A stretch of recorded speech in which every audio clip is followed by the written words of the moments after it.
Welcome to the No Practice Podcast, where we cover the only sport in the world where there is no practice. With your mini rod driving host, Adam Kester, Tyler Slaw, and Chase Richardson. Strap in for some debates on the world of pulling, exclusive special guests, and a whole lot of nonsense BS. The No Practice Podcast starts now.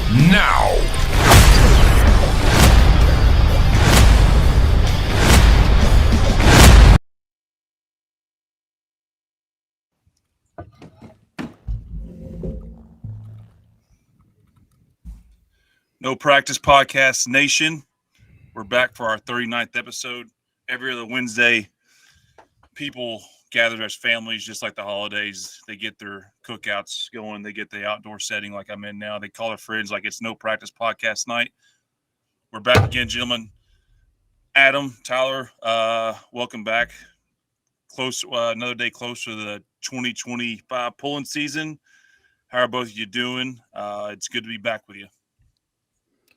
Yeah, likewise. Good to be back with you too. It's crazy that it feels like the pulling season just ended not that long ago, and now another one's getting ready to ramp up just like that.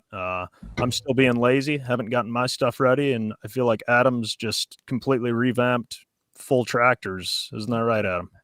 I don't know about that, man. I will say I'm down to a neutral safety switch on the blue one here, and waiting to get my clutch back so I can put the black one here together, and maybe next week we can make some noise with them. So I was going to ask you guys what you've been doing the weekends, but I know what Adam's been doing. Tyler, what have you been doing the weekends? And I say that because Adam shares on Snapchat that his progress, and it's kind of amazing how fast he gets some of that stuff done. But Saturdays and Sundays are typically your day, it looks like to me, Adam, right? Well, it's definitely been a game changer having a kid. So usually I try to get home around 6 o'clock to spend some time with Aaron and Jamie and give him a bath. And if we got a show that we watch on Paramount Plus, but what's it called? Hang on, this is a podcast. This is a tell-all. What Ray Donovan. Has anybody's ever seen Ray Donovan? It's actually a pretty good show. We've been watching that here lately. It's kind of like a West Coast Sopranos, if you want to call it that. Okay. But yeah, I try to spend some time there. It's not every night I get to come up here and work on it. So, Saturdays I ask for a little bit of time to come up here and and I have to work efficiently and quickly. Luckily, these things are identical. So when you make one of something, you can make two. And that's nice. Yeah, you kind of can move quicker that way. But I procrastinate a lot. I hate wiring and stuff like that. But I don't run a lot of stuff, not on computers or any of that stuff, so it doesn't take that long to wire them up. But we're getting very, very close. Finally got the front ends down on the ground for the first time in a while with the engines in them. It's going to be scaling them out and seeing where we lie compared to this one back here, and maybe making some noise. And then we're gonna, I think, into next week, I'm sending one to get wrapped, and then hopefully a couple days before we leave for the Polish Championship, I can get the second one wrapped. And we'll see what everything looks like then. So we're getting there, man. Then we get a big break until we get to run again. Actually, speaking of Paramount Plus, I love Landman. For all the listeners out there, if you haven't heard, we have a big audience. Tyler and Adam, over 35,000 listeners and viewers last show. Shout out to all you all. Shout out to Wayne Purser for being an awesome guest and letting us showcase that behemoth 8-engine tractor on this show and talking about that, and just Wayne for being a character. That's we gave him all the credit for that show and what it was. I think my favorite moment was him screaming, acting like he was shaving his mustache off. So for those people that missed that show, if you want some context behind that moment, you're gonna have to tune into that. That was spot on. He'll definitely be a requested repeat guest, and the Unlimited class is just full of characters, honestly. And him, Billy Beers, go down the list, like really fun group of guys and very successful all in their own right. So, yeah, shout out to Wayne, but shout out to you fans. We're going to be up on 1 million all-time views, I think, here sooner than later. And we can't ever say thank you enough, and I do embellish it a little bit, but it's pretty awesome where this thing's gone to. So Yeah, I can never know if those numbers are true because they're coming from you, Chase. But well, there's the backstage producer is the one that handles the numbers now. Okay. So Okay. But anyway, Adam, you said a second ago, it sounds like you're gonna have some free time after the upcoming Pullers Championship. For anyone that has not heard, please share the news. The honor or the dishonor is yours. Yeah, I threw a Facebook post out there wanting to know, kind of was wondering when Galat got sold if we were going to have an event or not, and I got word a little earlier than the message came out, but it's unfortunate that we don't have to go to Galat this year. They're not going to have our pool there this year. It's pretty. I like the place, man. It's a nice facility. Track can be really good. It's the only place I've seen where it's like rained hardcore for an hour before the pull and they still get it in, and springtime pulling's always a game changer when it comes to weather, but I feel I run pretty good there at times, so I'm going to miss it, but it looks like we're going to postpone another week to start our season until Hutchinson, Minnesota. So that's really a little unfortunate. It's really a bummer, and they didn't cancel it for any other reason, and then they, that's a beautiful facility that Earl Wells and his team and family overhauled. That was a drag racing strip and a pulling track 2-in-1. Probably the only place like that I know of. Please forgive me if I'm misspeaking, but they sold out to the IHRA. Is that right? Yep. Acquiring a bunch of tracks and facilities, and those guys clearly don't know what they're doing, because if you are canceling a pulling event, you're not very educated. So that acquisition, I think, took place within the last month or two, and word just got out. And as Adam said, there's been speculation, and it's unfortunate. But we want to challenge, if there's anyone out there that knows this guy that owns this IHRA, please send us his number. We'll invite him on as a guest and see what his brain's thinking. So invite him on. Passes the info, but hate to see it, and hopefully there's a way we can end up back there one day again. Yeah, it's been an NTPA event and even a Champions Tour event. I've been there for both, and the pack stands very well for both of them. It seemed like the only thing that really deterred fans from showing up is that the weather was sketchy. But every other time, there's always been a good crowd there, and he always did a great job. Earl built world class, as far as the drag strip, I'm not really technical about that. They say it's a really good track. The pulling track was as nice as they come. Very very fortunate to get to run there. IHRA owner, we're challenging you. Come on the No Practice podcast. At least introduce yourself to the pulling community. Yeah, it is wild the amount of drag strips that I feel like the IHRA has bought up this past off season. I know that there's been numerous drag strips purchased by them, and it'll be kind of interesting to see like what their plan is, with all these different drag strips. I think there was one in Michigan that they bought as well. But yeah, shout out to the Wells family and all they did to put on a fantastic event. I always love going there as well. We didn't always make the journey. It's a far drive. We're not built like the Sheltons, and we're not meant to drive that far to tractor pulls all the time, but there wasn't a single time that we made the drive and regretted it, because it was always great hospitality and everything. And maybe we get this guy back on here on the podcast. We'll be back one day. So yeah. Maybe it's just a pause. So we count you 30,000+ viewers. Get us a hold of this guy. Let's get him on. Let's talk some sense into him. So, yes, for sure. And speaking of events we like to go to in hospitality, Nashville, Illinois, and the Pullers Championship. We're all going to be headed there soon for pulling. And a topic of discussion on the show is the bet between the three of us of what the loser does after that event between the three of us. Whoever finishes worse. The history of the No Practice podcast bets are a very storied one. We started hot. We started hot with Chase having to eat really a chip. Hot. I had to put my hand into a mouse trap, which was probably a 2 out of 10 compared to Chase's 10 out of 10. And I would say the next show we will probably select what the loser has to do, and so we're still taking options. Better than that. We've been talking for a month, and there's been spitballed ideas by fans commenting and so forth. I think we've all gotten individual messages. If I'm not mistaken, maybe our back end producer, we have somewhat of a running list, but obviously if there's something missing, we want to be sure everyone's heard. But I think it's good. Maybe we just challenge our viewers and our fans. You have to do this live, but comment on the show here now on a bet idea, and we have a running list. If we have it on the back end, please pull it up and show it. But what we'll do, we'll go through the show, see any other comments we have. We'll add a list there, and then the easiest way to set a list, because I think we all have our own interests, and I don't know if we can zoom in a little more. There we go. So we have food. Yeah. Who threw the cat food out there? I think that's my favorite one. Somebody messaged me that one of us live on the air has to open a can of cat food, take a spoonful, and eat it on the show. Which I don't know if you guys have opened a can of cat food, but it makes you gag. It smells bad. It looks bad, and honestly, I think the cat food one is my favorite. Yeah. I see that you guys have dye hair on there. I've been pretty adamant that the only way I'll do that is if you guys grow your hair out for about 6 years. Yeah, well, everyone, the fans. Hey, dude, I was working on.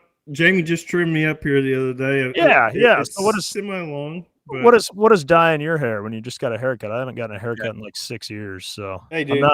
I'm not doing that one. Oh, come on.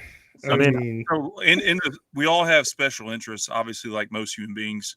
We have the leg wax. We have Tyler, do you even have hair on your legs? Hardly. I'm hardly man enough for that. But I tell you what, Adam, if people choose leg wax, I'll do both of my legs, and you guys can just do one of yours. That way, it'll even the playing field. We're going to end this show by filtering through this. If you have comments and ideas, we have a producer who's going to be compiling a list. We'll nail it down when we get the Theobald team off of, and shout out to them, our guests we haven't mentioned yet. And fermented tofu? I don't think so, son. That was another thing that somebody sent me. Apparently, fermented tofu is like the absolute worst smelling, tasting thing. And I hear it's terrible. I see Bill Voorhees checking in saying wash and wax the other two vehicles. I mean, that's not bad, Bill. I like the thought of that. However, it's not polarizing content for the show to see Chase, waxing Adam and I's tractors. So add eating surströmming to the list. What is that? Do you guys know? Never. Some of this stuff I've never heard of. But sounds like something that we may not need to know about. Okay, I just saw a tramp stamp a henna tattoo of the No Practice podcast. Okay, I'm good with that because I know that those tattoos are temporary, and I don't have any tattoos. Unlike Brant Sullivan's tattoos that are not.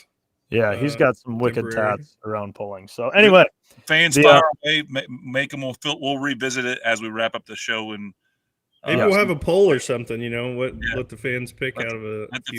Let the fans pick, because Tyler does not want to dye his hair. So it's not that I won't. It's not that I don't want to. It's just that I won't.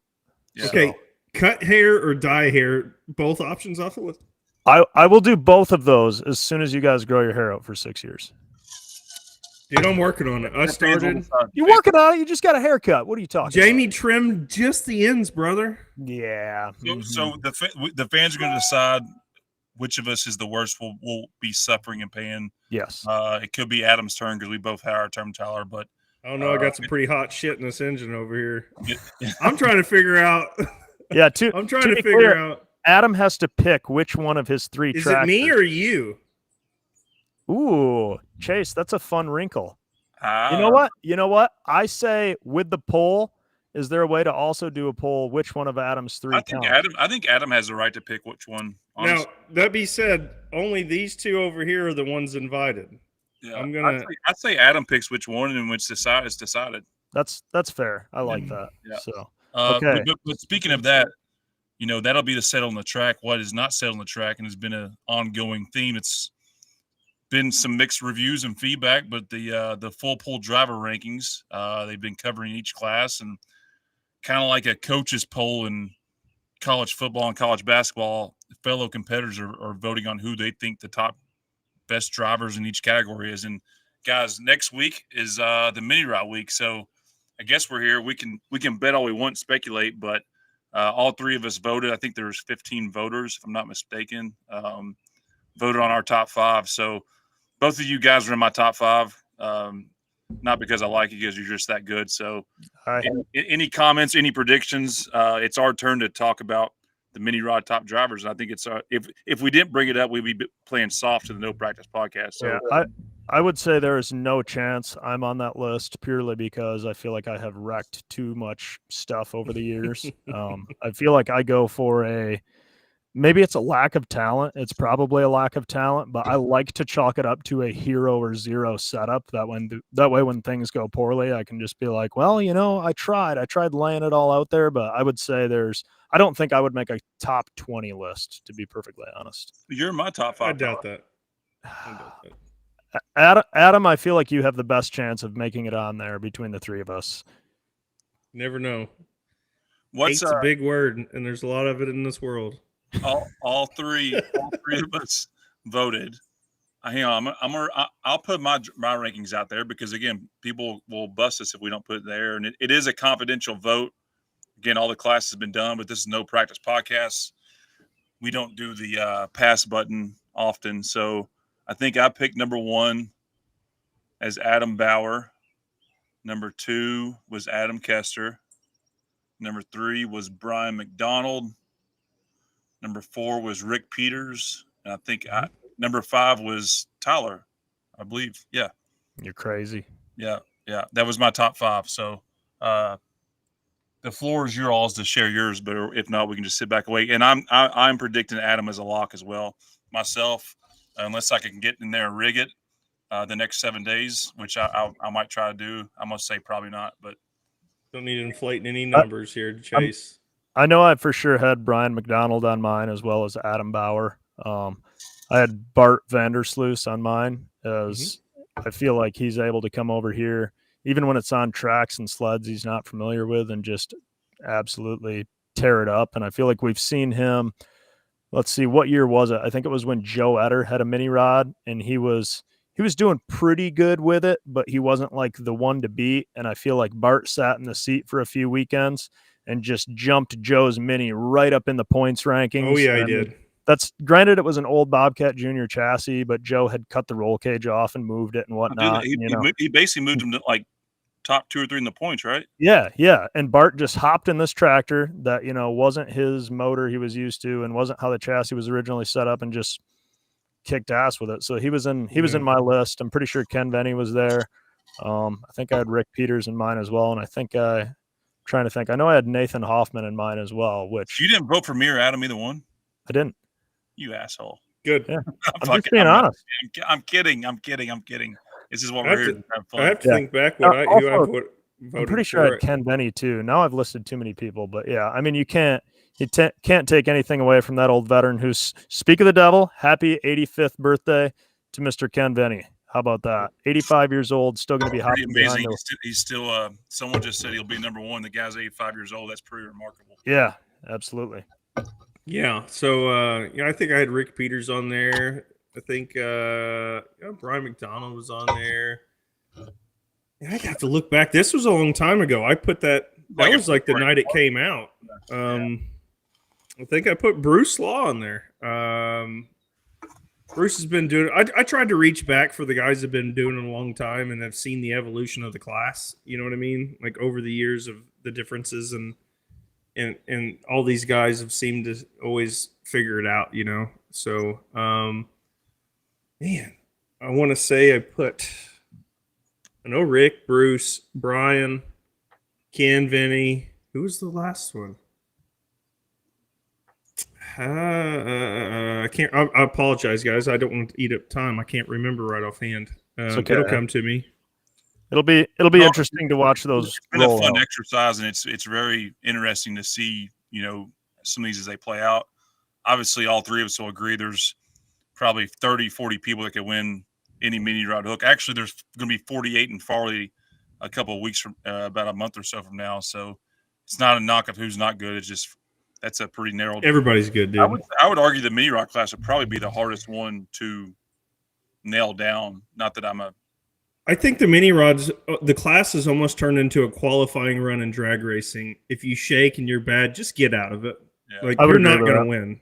Just I would agree with take that. take your lickings and you're done.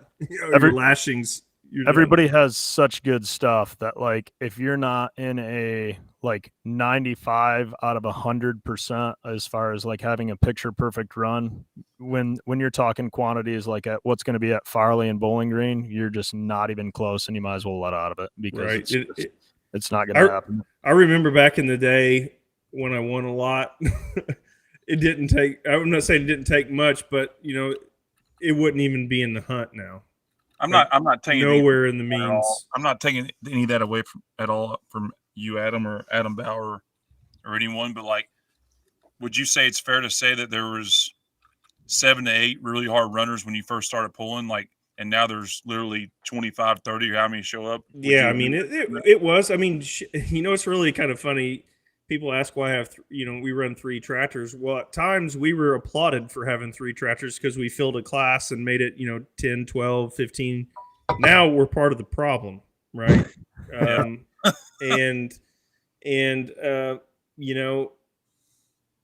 Now there's multiple teams with multiple tractors, and some people that we're going to have on tonight, they've come out and run mini rods. They've run really well. They dominated at the beginning of the year, but that class. It'll be a question I ask them later on. Is it's so frustrating how you can be good and be bad all at the same time. That's also why it's the greatest class in pulling. I haven't shouted that in a long time, but it's such unpredictability. I think it's been probably 10 episodes since I said that, but I'll argue that all day. Even when we're talking driver rankings, but obviously there is a little bias to this. For sure. Well, Speaking of Farley and the good numbers we're going to have, there was a Facebook post that went out talking about the draw list at Farley, and I believe we have a guest to join us here eventually, but right now we're looking up the lineup reveal show, the dates, 4-wheel drives, 4-1 limited pros, 2-wheel drives, super stock diesel 4x4s, mini rods, and pro stocks. Everybody gets their own night. And how are they going to do that drawing? Well, we're going to find out with Mr. Dan Mayer. Dan, take it away. How are you doing this evening?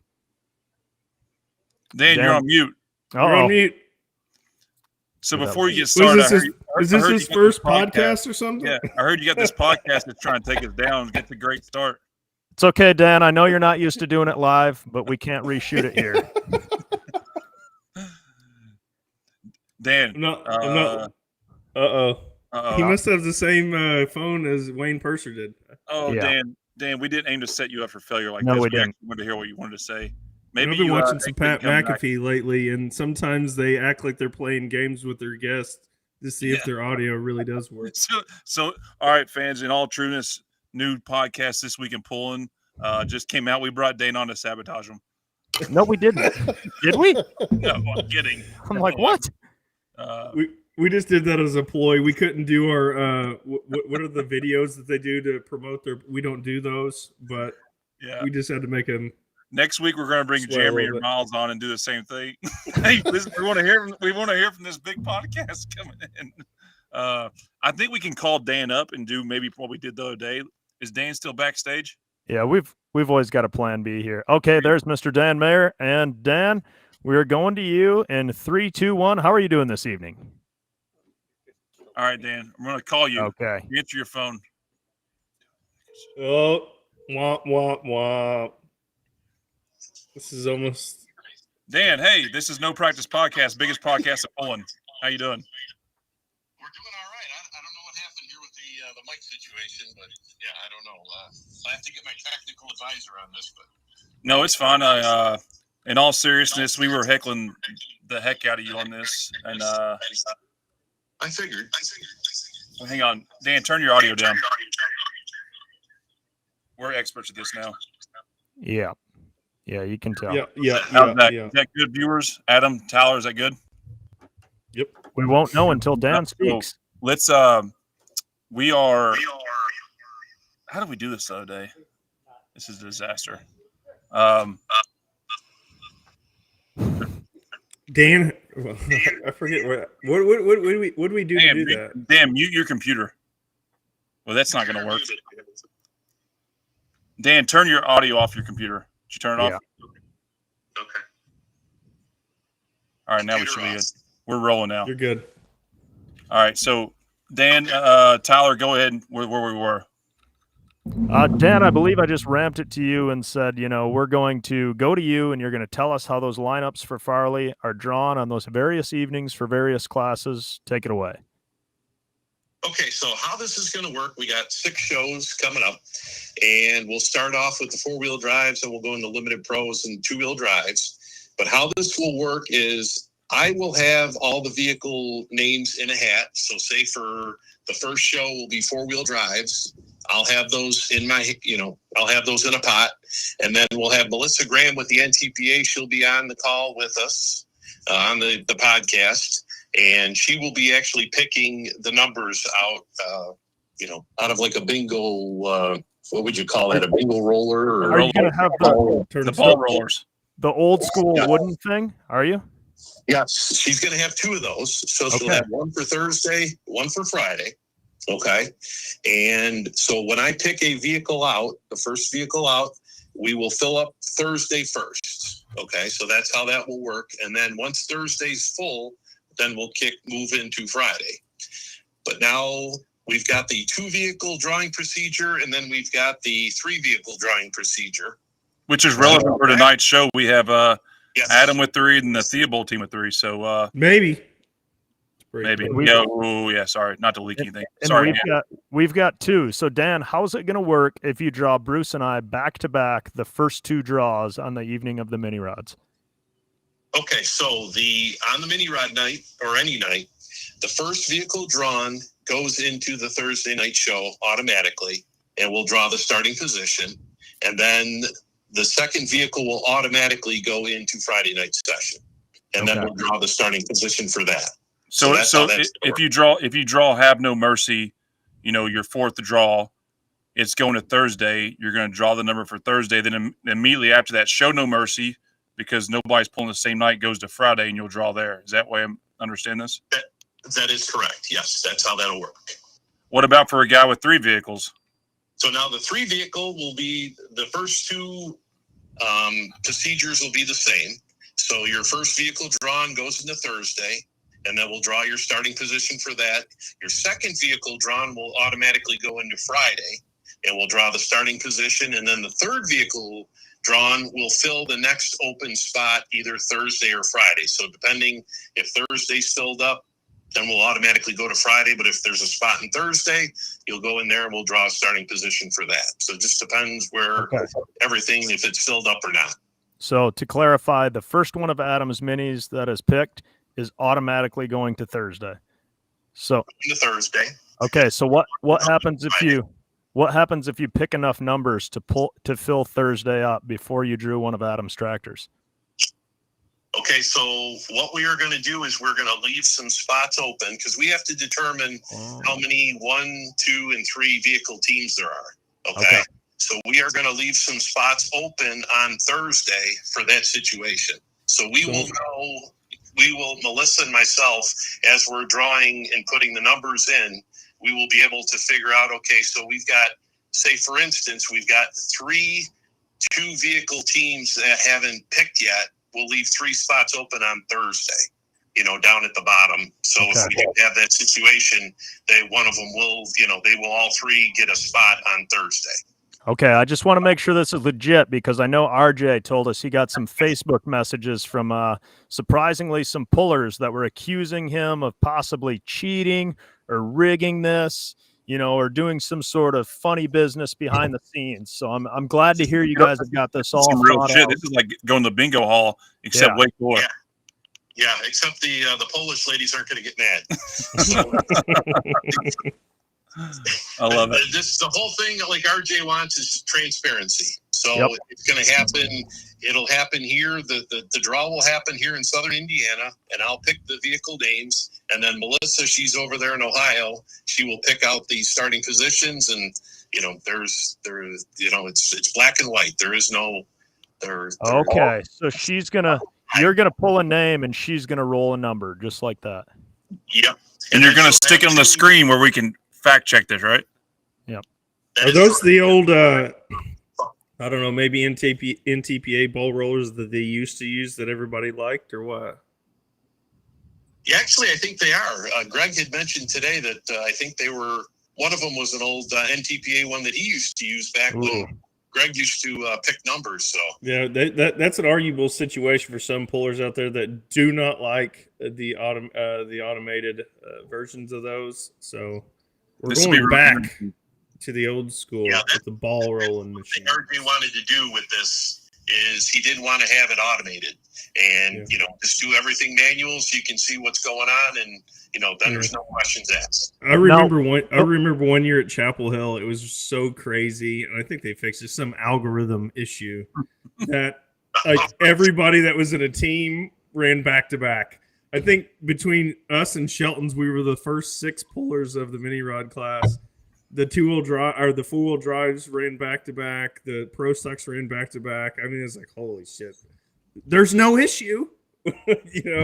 Miraculous. Man, maybe for this procedure you're leading the pack on. Maybe there's maybe the pull in February in Louisville they'll go to something like this. I have a feeling people are going to enjoy watching this, and it's all right there. There's no speculation, and it's something to keep up with most definitely. Yeah, it's going to be interesting. I think there's going to be quite a few people checking in to see. I mean, running for $50,000. I mean, this is history right here. So, I mean, it's the Farley draft. I mean, we just watched the NFL draft. We're going to have the Farley draft. Yeah. And in 6 classes, so 6 different nights, right, Dan? Yeah. So April 4th through the 6th. May 4th. May 4th. Yeah. I'm sorry. Yeah. Yeah, I'm your audio's still messed up, Dan. Yeah. That's his excuse, Chase, not yours. Yeah, sorry.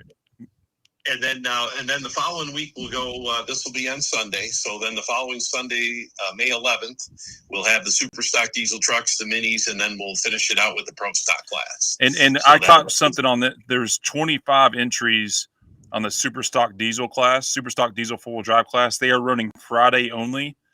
And same procedure, 25 on that Friday, and then the top 10 make it a Saturday. So that show will be a little easier. But, they still have the prize money for the big money. I think they're paying a little bit more than all the rest of us are.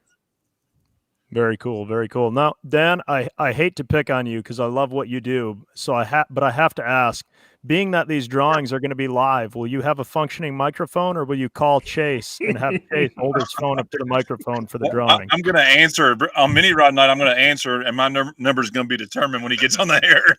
I don't know what happened. It worked fine this afternoon. We had the meeting with RJ, and everything worked good. And I don't know what happened here. So maybe the no practice is trying to sabotage or something. I don't know. We can't have this stuff 2 weeks in a row, okay? Yeah. We can't do this. If all else fails, we do our best when we're at our worst, though. We just don't pull that way. We just blame Chase for everything, so we'll just chalk this up to his fault, Dan. And Dan, I was just notified from a fellow person that there's 20 diesel 4-wheel drives, not 25. So I said that, not Dan. Dan's never wrong with the data. So my apologies, 20 diesel 4-wheel drives. And then I think every other, everything is pretty clear as far as, how everything is going to work here. And like I say, when a Thursday session fills up, we'll automatically move to Friday, and then that should cover just about everything. So, yeah. And this stuff will be for free on Facebook and YouTube, full pull page. So pretty exciting. I'm sure if you have questions, fire them away. We can probably get a hold of Dan before the show ends. But really new concept. I think it'd be cool for fans, competitors, everyone involved. And pullers will find, I'm not saying pullers will quit bitching, but they'll just find something different to bitch about. But not everyone bitches, just the guys on the podcast. So, of course, Dan, thank you for your time. Appreciate you coming on. You have until Sunday to get the audio fixed. If you need any help, call Tyler or Adam. Don't call me. So I have faith in you, Dan. If there's anybody that can properly work a microphone, you should be the guy to do it. So yeah, we'll get it going here. I don't know what happened here. It must be gremlins here. So, yeah, but, cool. All right. We'll get it figured out. All right, Dan. Thanks for your time. Yep. Thank you. That's pretty cool. I'm looking forward to tuning in and watching that and seeing how those numbers are drawn. I agree with what Adam's saying. I feel like I've heard I don't even know how many people complain about the automated electronic numbers drawing. There was no complaining back in the day when you would approach the entry trailer and they would have this little metal squirrel cage with a little crank handle, and it would spin all these wooden balls around, and one would roll out and they'd pick it up and show it to you, and that was your number, and that's where you fell. So that's the way to do it, and I'm looking forward to that. And speaking of diesel trucks, I believe we have an announcement. First off, like monumental, the No Practice podcast. Adam could have made the announcement on Galat probably before he went this week, but people reach out to us requesting us to break news. So we're adding a new segment to the No Practice podcast. It's called the Breaking News segment. So breaking pull. Ladies and gentlemen, can I please have your attention? I've just been handed an urgent news story, and I need all of you to... All right, so we have an announcement regarding a poll and regarding diesel four-wheel drive trucks. Celebrating 50 years at Chapel Hill, Tennessee, they're going to have super stock diesel 4x4s. They have 6 of them that are going to be there July 18 and 19 this year. In Tennessee, we've got the Top Shelf, the Trencher, Smokin' Ya, Pipe Dream, Trump, and Dixie Ram. So Chapel Hill is an awesome pull to attend for sure. And the fans there are going to get to see some black smoke coming out of some four-wheel drive trucks. Fellas, what do you think about this? Breaking news. Breaking news. Well, first of all, this is, to me, one of the most pristine events, only because it is one of the only single track for a Grand Nationals or a Super National, as you know, whatever you want to call it, pull. So all eyes are on one track. You don't have a lot of stuff going on. They do a phenomenal job doing everything there, and they like some black smoke. Okay. Oh yeah. So I think this is gonna really get them wound up. They really like the 4-wheel drive class down there. There's a lot of cheering Ford, Dodge, Chevy, all that stuff, but I can't wait till you mix a little diesel in with that. I bet those guys go nuts. And I think it's necessary to say this is invite only. So before people's phones start ringing, it's already determined who is coming. This is not the first time Chapel Hill's done this. Adam, we'll get back to it in a second. But recognizable names: Nick Gillette, Top Shelf, 4-wheel drive. The Trencher is a new super stock diesel 4-wheel drive. It's a second vehicle from the Jeremy Yeager team. So he'll be there with that. And obviously the Pipe Dream. Shane Kylog, the Trump, future No Practice podcast guest. We've been circling that one for a long time, but he'll be there. Eric Stacy's a Smokin' Ya household name, and then the Dixie Ram I think they're from Tennessee, and they just won the National Farm Machinery Show. So you'll have the best of best 6 vehicles there, invite only basis. And as Adam said, this is a new twist, and Chapel Hill is my favorite pull to go to personally on a yearly basis. So if you haven't got your tickets, make sure you're zeroed in on that 50th anniversary one. So, Adam, I'm going to throw this out there now, but like the mini rock class wasn't always at Chapel Hill, and I remember this because your dad and yourself were big in getting them there. And maybe I'm not trying to predict the future, but talk about how that happened and, and so forth. It may bring back some memories. Yeah, it's really funny how that all worked out. My dad begged and pleaded with those guys down there to, have the minis, and having the minis, for one, having the separate sleds an extra expense, right? Well, I think my dad talking with Vaughn and all that stuff. Vaughn was like, if you have the class, I'll bring the sled. There's no issues there. But much like the farm show. In an invitational only, they want vehicles that run. They want competitive, and they let it on. My dad said, "Hey, we're going to allow you to have 10 guys if you can get 10 vehicles to show up and everybody run good. We'll have an invitational." And they paid very well for my dad's stipulation. He just went, make sure everybody down the list, it was all split even, right? So everybody got the same money. And they did a phenomenal job with that. And I think they were very impressed with how the show went. And it kind of went on the same basis the following year. And then it slowly crept into, top X amount in points were allowed to come in. And I think it was that way for a while because it being one track, they kind of they're on a time crunch, right? So I know a lot of people are thinking, well, that's not fair. They're only inviting 6 people. They're shoving a very complex show into a short amount of time, and they're trying to put on a good show for everybody, not keep them there all night. So being 6 trucks, it's a good judge to see, how fast they can get them through and everything. But if they put on a really good show and the fans show reaction to this, things could happen in the future. But we'll leave that up to them. I think it's a great opportunity for them to experience what that pull actually is, because in my mind, being that it is a single track, it's the only one like it. You look at all the pulls across the schedule, and most of them have dual tracks outside the farm machinery show, but and a lot of regional and stuff events, but we're talking Grand National pulling. There's not another pull like it. So with the mini rods being added to Chapel Hill as a full-time class, and I believe there was another class that was chopped out of that, does that mean if your class is currently at Chapel Hill, you should be nervous because maybe the diesel 4x4s are taking your spot, Adam?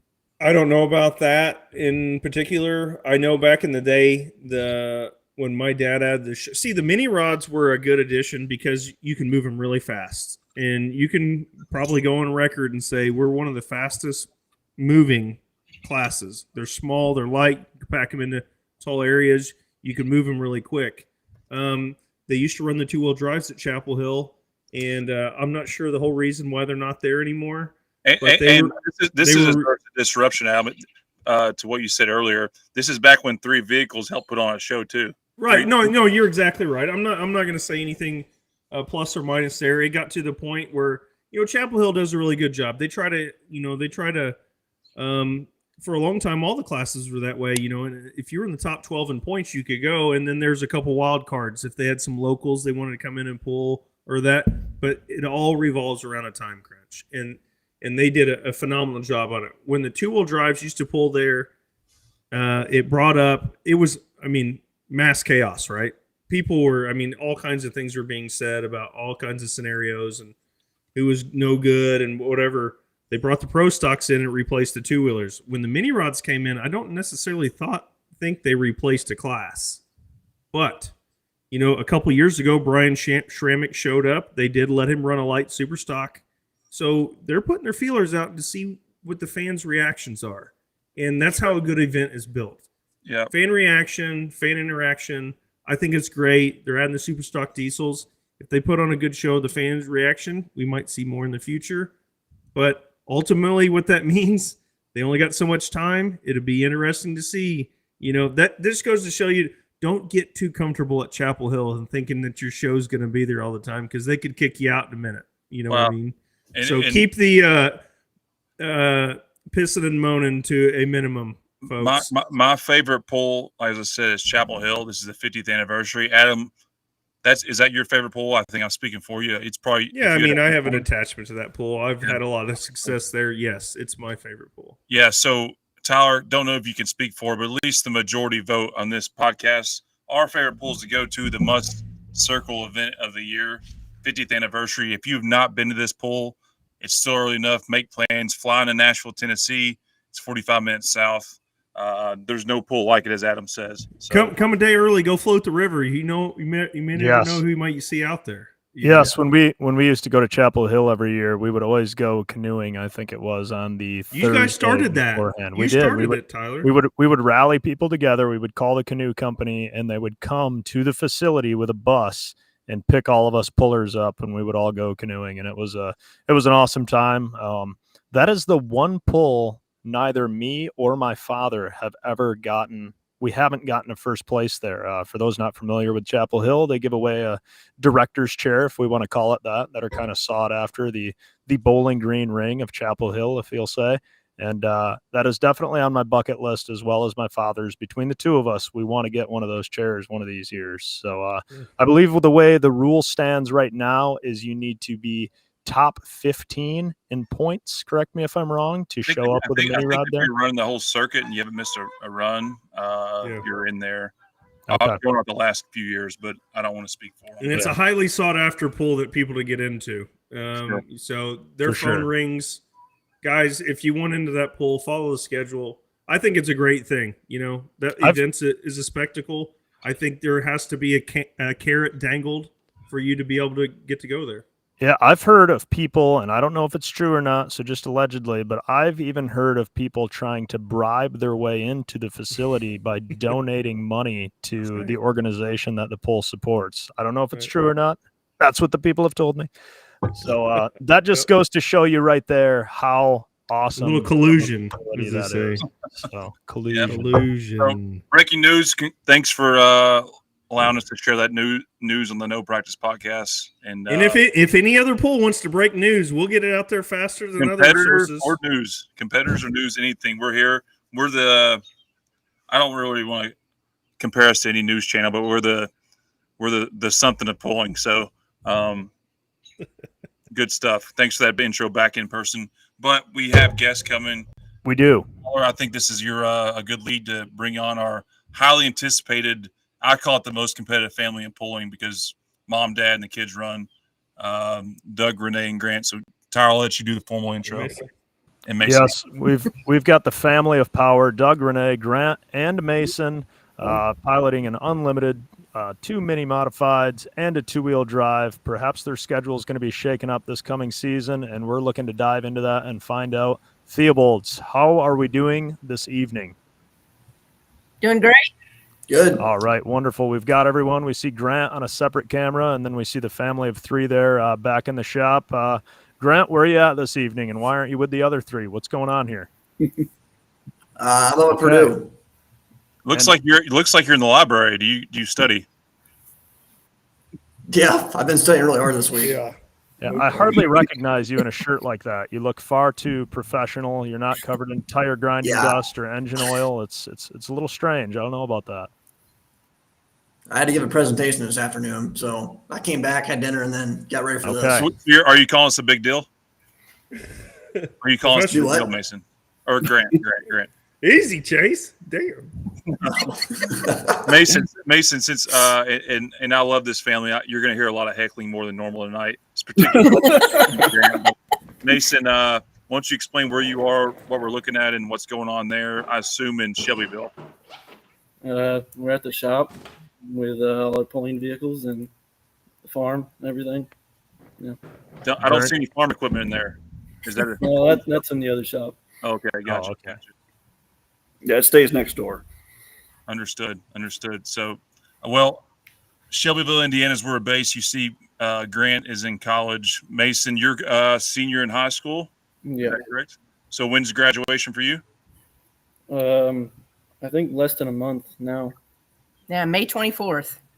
And then what's your future plans? Are you going to go to the library with Grant, or are you going to stay there and work on pulling vehicles? Any plans for you? No, I'm pretty much done with the library. I'm just gonna stick around here and probably just farm. Very nice, very nice. Grant, is that your plan to do some farming there as well, or are you going on to other things? Yeah, so I'll graduate in December, and then I plan on going back to the farm. Okay, so there's going to be a bit of conflict in between Grant and Mason. Grant's going to say, I've been to school, I know things. Mason's going to say, shut up, I stayed here with mom and dad, and I learned in the trenches. Mason's going to say, I was cheaper. Yeah. That's right. That's right. Really, in today's numbers, they've probably paid enough for him to go to school that he could just pass the information along and it'd be okay. That's a good way to go. Well, we've spoken to Grant and Mason here, who are the children of Doug and Renee, the mother and father.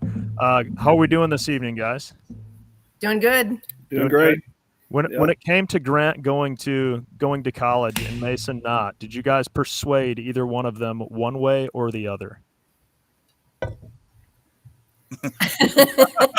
we didn't persuade them one way or another. We kind of knew Grant would go that direction. Mason is ready to get out of school tomorrow, like right now. He was ready out. He's 10 done. years ago, but and we're cool with that. That's fine. I mean, everybody's like, "Oh no, go to Purdue. You got to have the experience, and whatnot." But we're like, yeah, we'd kind of like to save that money too, and put it towards pulling. Absolutely. Yeah. So Mason gets the special treatment. I got it.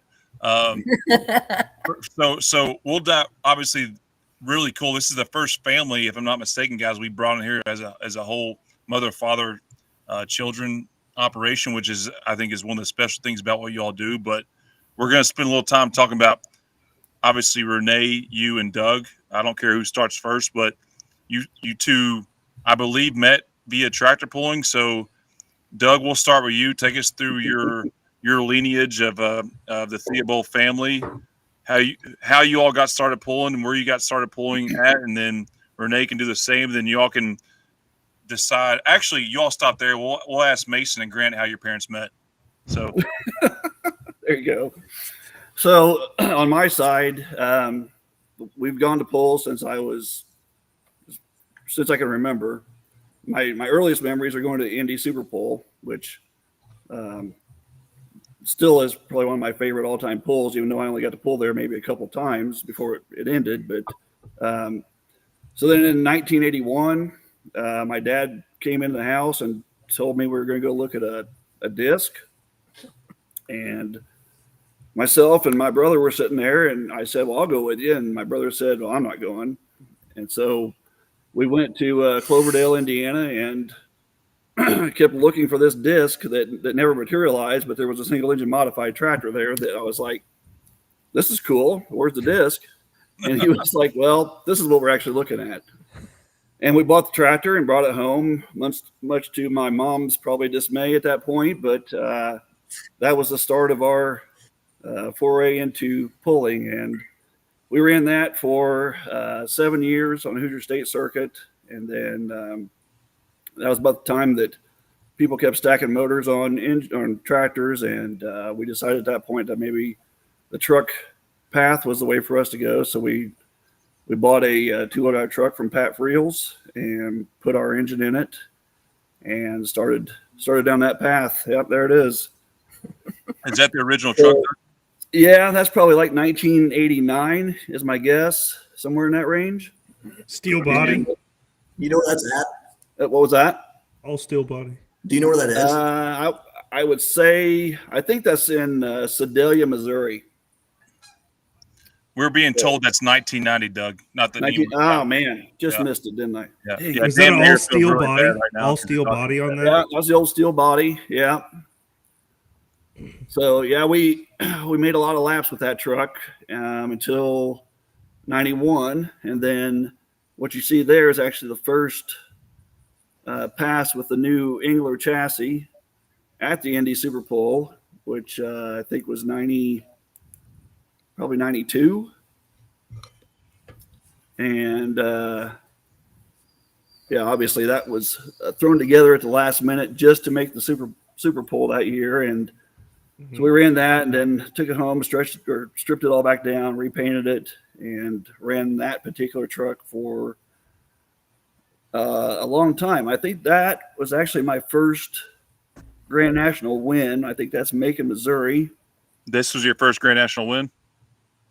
That looks like it, yeah.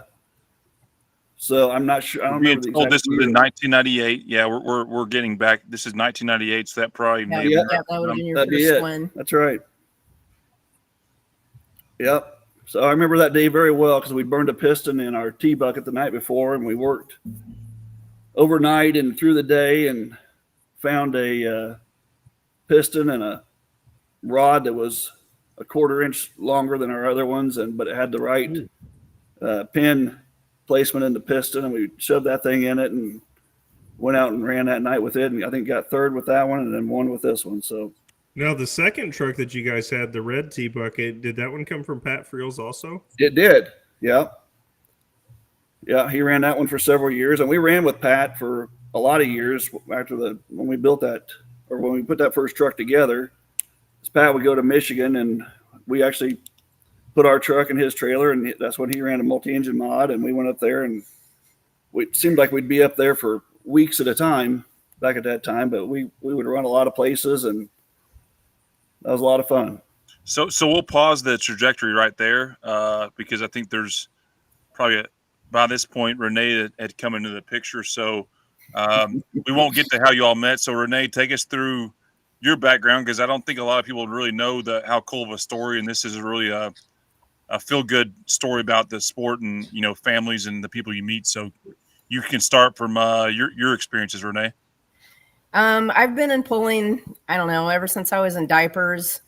My grandfather pulled, Phil Gettinger, and my dad, Neil Gettinger, and my brother, Lauren Gettinger, pulls. And I have a ton of uncles that have pulled as well. Mark Gettinger.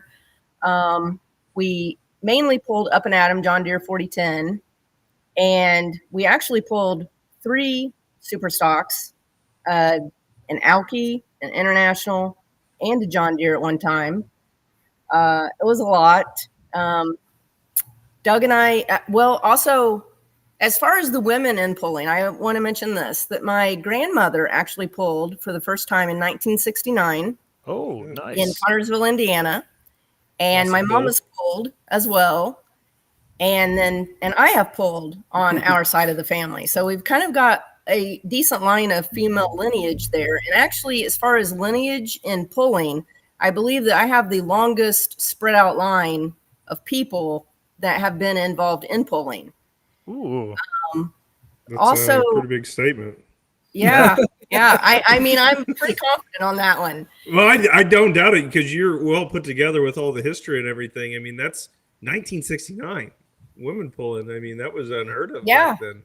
Yeah. Yeah. I have a news clip of it and everything, of her distance and everything. That's pulling. Awesome. So yeah, that was pretty cool.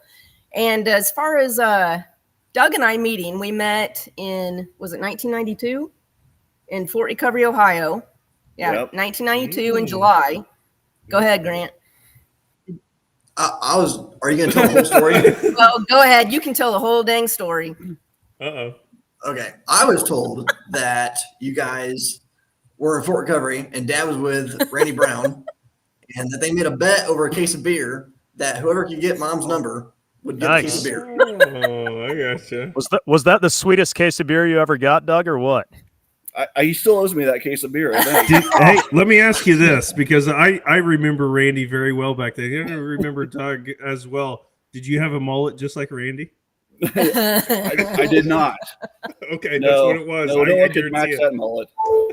No mullet. You had long hair. I did have long hair, yeah. You had a long goatee at one time, I too, did about that time. Yeah. Sorry, I was out for a second. I heard something about bets and marriage. What I miss? Yeah, Grant chimed in on a little tidbit about our meeting together in Fort Recovery, Ohio. Yeah. For anybody who doesn't know Randy Brown, he ran a 2-wheel drive. He called the Thoroughbred, ran it along with Doug and those guys for a long time back in his dad had been pulling forever too. So that sounds like a bet Randy would make. So I gotta know, Renee, what do you remember what line he strutted over to you with to secure that case of beer, or what was it? I don't remember it. I felt like I was like in, I don't know, Amish country or something, because him and his dad came over, asked my mom, asked my mom if he could ask me out. Oh, and I was like, oh wow. Like, that's real gentleman-like. That's right. Yeah, he was very gentleman-like. Very proper. And our first date was at an AGR barn dance in October of 1992, and here we are. Did they have a semi? Did they have a semi in AGR then? Did they have the semi cab in AGR then? They do now, but not at that time. But they do. Yeah. Have you seen pictures of it? I've been to a couple parties there. Doug, I'm guessing you didn't tell her mom that you had a bet on the line for a case of beer, right? That didn't come up until like years later. Yeah. I was going to say, what a strong family if you would intro with that. Right. I got a case of beer riding on this, son. And you know what? Being the team, like I see you guys like when we come up with the games that our first podcast that we ever did, you're right, the live one at Toma, it's like the games is like you guys dominated and it's teamwork to a T. So look at this. Yes, I mean, look at this. for those that weren't there, we played a game where Doug and Renee had to start with a basketball at their feet, and without using their hands, they had to work the basketball up to their faces. And I gotta say, in true spirit of competition, Doug and Renee conquered, and there it is. They won just like that. And very competitive family. We got to give you guys credit for supporting our show and coming out, and also for not only entertaining the fans while you're on the track, but also off the track. Power couple right there. And supporting the No Practice podcast. Yeah, that's right. That was our first live show. It seemed like a long time. It's a long time ago. Yeah, it does seem like a long time ago. I guess we're doing it again, right? Yeah. We get requests now. We had to ask to do that. So we'll see if we can get you on the invite list now, Theobald Family. Thanks to the bank. That was really cool. Yeah, that was really cool. That was fun. Okay, so take over your story and your lineage from there. Pardon our interruption of the case of beer bet. You guys meeting at Fort Recovery, and lead us to how we got from there to here. Yeah, the rest of it's kind of a blur, I think. Oh, so we dated for several years, and we got married in '98. Yeah, we got engaged in '96. Well, how far is Hagerstown and Shelbyville? So like an hour, like right at an hour. Yeah. Oh, that's pretty close. That's pretty close. Yeah. Yeah.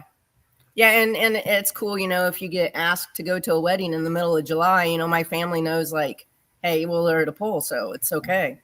So we don't get asked anymore. Yeah, so everybody understands, so it's kind of all right. Right. Works out. Yeah. Perfect. All right, so you met in Fort Recovery, then what happened?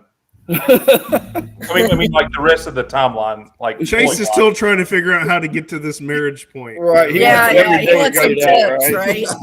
I'm asking a critical question. So did you tell the mom, hey, I got a case of beer on this? But from a polling standpoint, like you obviously you got your roots in two-wheel drive, and you can kind of take us through a quick version of I guess, where we are now. Yeah, I guess as far as that goes, I pretty much grew up with Doug in the two-wheel drive class, and got to know a lot about the engine, and kind of how to tear it down and everything like that. And I don't know, kept on getting asked, when am I going to get in the seat? When am I going to get in the seat? And then had some kids first. Doug thought about that first, I think. He was like, yeah, let's have her get some kids in there and then get under her feet and get in the truck. Yeah, I thought that far ahead. Yeah, right. I'm sure he did. Well done. But no, it was actually a good plan, because I think sometimes, if you're a father-daughter deal, you get in there and then it's kind of hard to get out of the seat and maybe start a family. I mean, I could totally see where that kind of makes a wrinkle in things. But yeah, so Grant and Mason were like 2 and 5 or something when I first started pulling. We got the second truck.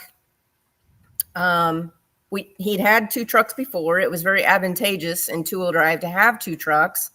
I started pulling in 2010 with Pretty Wicked, the T-Bucket. I've pulled that until 2023 is when I started in the mini rod class. And this summer will be my 15th year pulling season. Awesome. Yeah, going into this year, 15 years.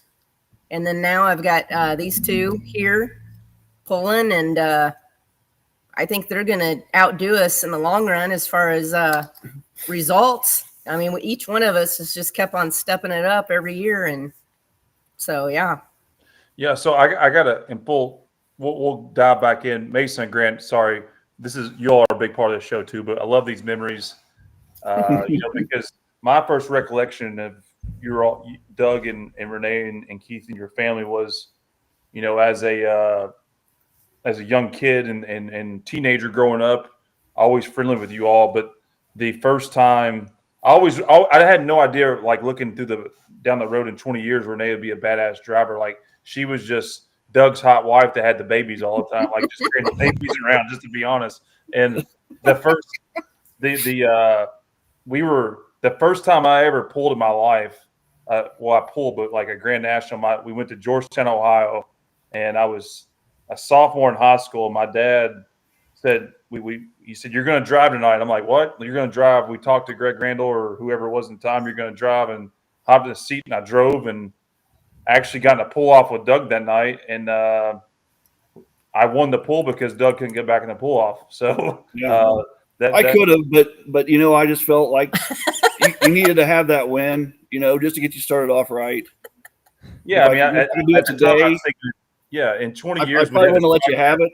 Yeah, I guess I didn't think it would go to your head like it has, but at the time I thought it was the right decision. It's not that, but my point was I never picture Renee being anything other than the mom with the kids, and it's funny how it's all come full circle now. So it's because what do they call that? Because you're a feminist. Yeah.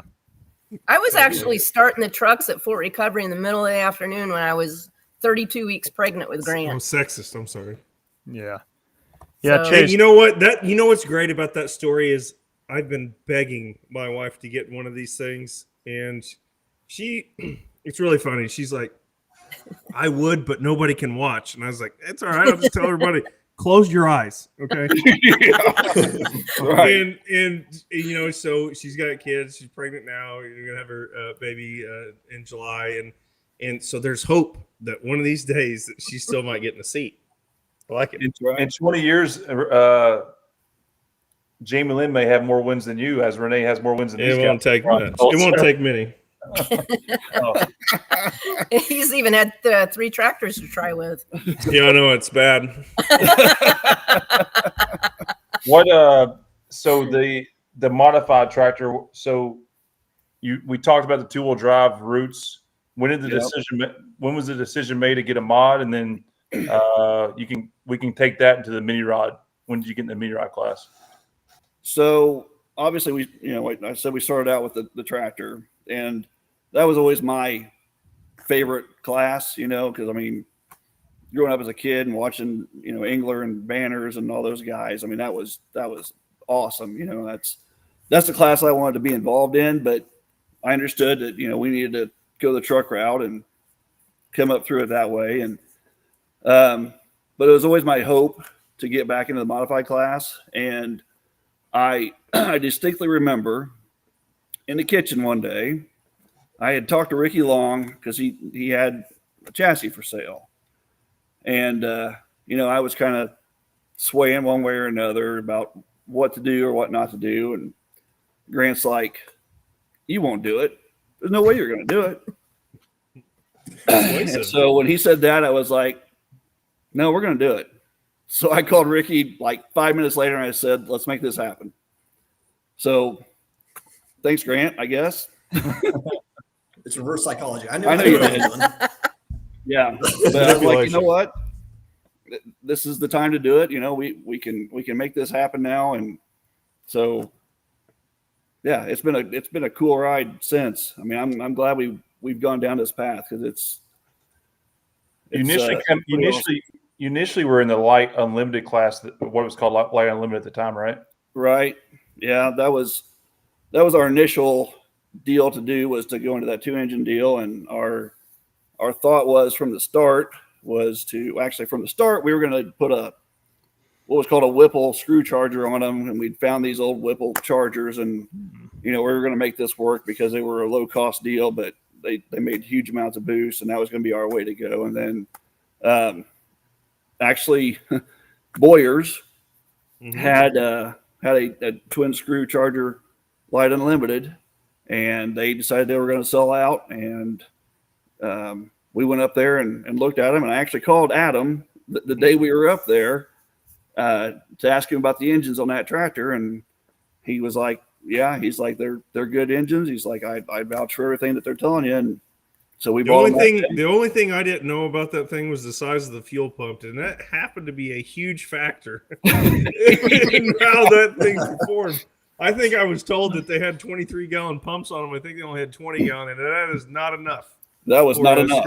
Not enough for a screw blower. No, those motors came home, and those pumps immediately got changed. Yeah, exactly. Yeah. We never even fired them up. So no, I remember that thing sat here, and they had really good stuff, man. At that time, and Chase knows this, you come across some C rotor blowers. It seemed like a little expensive at the time, but the horsepower that they produce is just phenomenal. And that supercharger at that point in time, you probably could have got for about $12,000 or $15,000. Now they're selling them for 50. You know, Right. like they're extreme inflation on the screw Yeah. supercharger, make massive horsepower, which leads into like where you going with the 3-engine tractor with the screws on it, being very successful with it. Yeah. So yeah, I mean, we really didn't know a lot about them, but we had people that helped us a lot with them and had a lot of experience with them, and that has guided us to be able to make them work, and yeah, I mean, I love those things now, obviously, but yeah. So when they first came out, like when Craig and Steve were running the 3, everybody was kind of like, "Oh, make a good lap," and then they start getting down in there, right? Like you're like, "Holy shit, this will work." Kind of leads in direction like of you with your 3-engine tractor. Your thoughts of putting a 4th engine on there, running it as a 3, because you made some really good passes last year and really showed that you got to put it down, right. So Yeah, and I mean that is the constant conversation here is Mason pushes for the 4th one like all the time, right? And then of course then we sit here and be like, you know what, but it's hanging right in there, and he's like, yeah, but 4 would be really cool, right? So, yeah, I'm with Mason on this one. Yeah.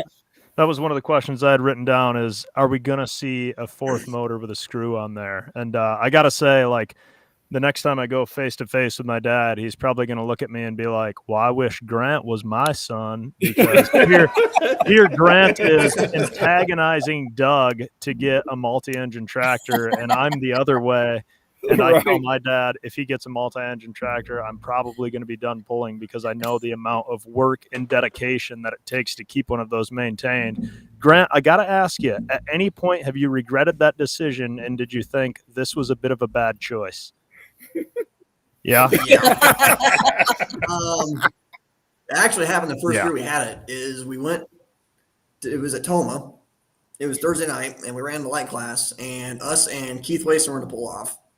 And then we came back and the pull off, and we had a fuel leak and banged big it time about half track. And then we had to run the next afternoon. So we spent all night changing everything.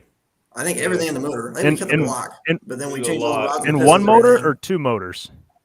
Okay. Just one motor. And then we got it fired, I think, right before the driver's meeting, and none of us had slept. And then we finally made the run, and there was a coil wire loose, so it didn't run worth shit. And then we were all pissed off. Everybody was arguing at each other in the pits. So that was a great time. For anybody who doesn't know, that these screw blowers, when they make big boosts, they also make big booms. Big booms. Really big booms. They Yeah, break shit. I got to say, Toma is hard on the spirits of a multi-engine tractor owner, because my father's also. I remember that. His 5-engine tractor, he ran it Friday night there, and it popped at the end of the track. And it was either 4 or 5 motors that we put new pistons and rings in so that we could run it on Saturday night. Crazy. And let me tell you, by the 4th or 5th engine, it might have been all 5 or just 4, but by the last engine we were putting together, we were actually digging through our pile of pistons that we had deemed as garbage, and we were trying to come up with the 8 best ones to slap in this thing. And we did get it fired up pretty much right after the national anthem played, and it was at that moment, like, even when I was pretty young, I was just like, Dad, what the hell are we doing? The fun factor runs out. But I got to say, like, I don't want him to have one, because I don't want to have to work on it, because I don't have the time commitment. But I do love watching the class. It's awesome. And it's one of the funnest classes to watch for sure. So we know what screw blowers are. You guys know what screw blowers are. For the people that are listening and we hear C rotor and, 1471, describe the difference between those. What makes them so badass, and where you're even allowed to run them? So I guess the basic difference between a screw blower and a roots blower is the way that the air is moved through the supercharger. So a screw blower has literally like what looks like helical screws in it that pushes the air to the back of it and actually compresses the air, so it makes the air more dense. So while it's making boost, it's also making the air dense, which actually then allows you to burn more fuel with it. It's extremely efficient because there's no contact surface in it. So you can literally spin it with your hand, so it doesn't take any horsepower to turn it. A roots blower has contact surfaces because it uses those surfaces from the Teflon stripping to move the air through. It doesn't actually compress the air. It actually just accelerates the air. So it also creates heat because of those contact surfaces, and it takes horsepower to turn it. So a screw blower makes more horsepower, one, because the engine is not sacrificing any horsepower to turn it, and two, because of the method it uses to move the air through it. That was a wonderful definition. Well done, for sure. Oh, well, thanks. Horsepower wise. Did you go to Purdue too, didn't you? I did, yeah. That's what I thought. Yeah. Is that family lineage? Everybody go to Purdue? Except for Mason? I just worked and partied at Purdue. Oh, okay. I got the really good, cheap experience. Mason, you'll be okay, bro. Trust me. So, horsepower difference, what do you think in between roots and screw? We hear a lot of numbers thrown out there. I know you guys spend time at the dyno. Have you dynoed the screw blowers, I would assume? Yeah, we have. Okay. Yeah, and it's every bit of 900 horse. Damn. That's impressive for sure, to think how badass some of these roots motors are, to think that you're going to pick up 900 horse with a screw blower. Yeah, and we have not done as much as we could with those. We dyno at DMPE. Darren Mayer there helps us tremendously. He and ourselves and Josh Miles, that is our tuner. We all have a very good relationship, and he has helped us tremendously over the years on sorting out how to make these things work. And without having that knowledge, like I spoke of earlier, people helping us out, we would not have come as far as we have with that program as quick as we did. Do you think that we need screw blowers on mini rods? Absolutely. Let's do it. Oh, yeah. I love it. Yes. I'm in on it.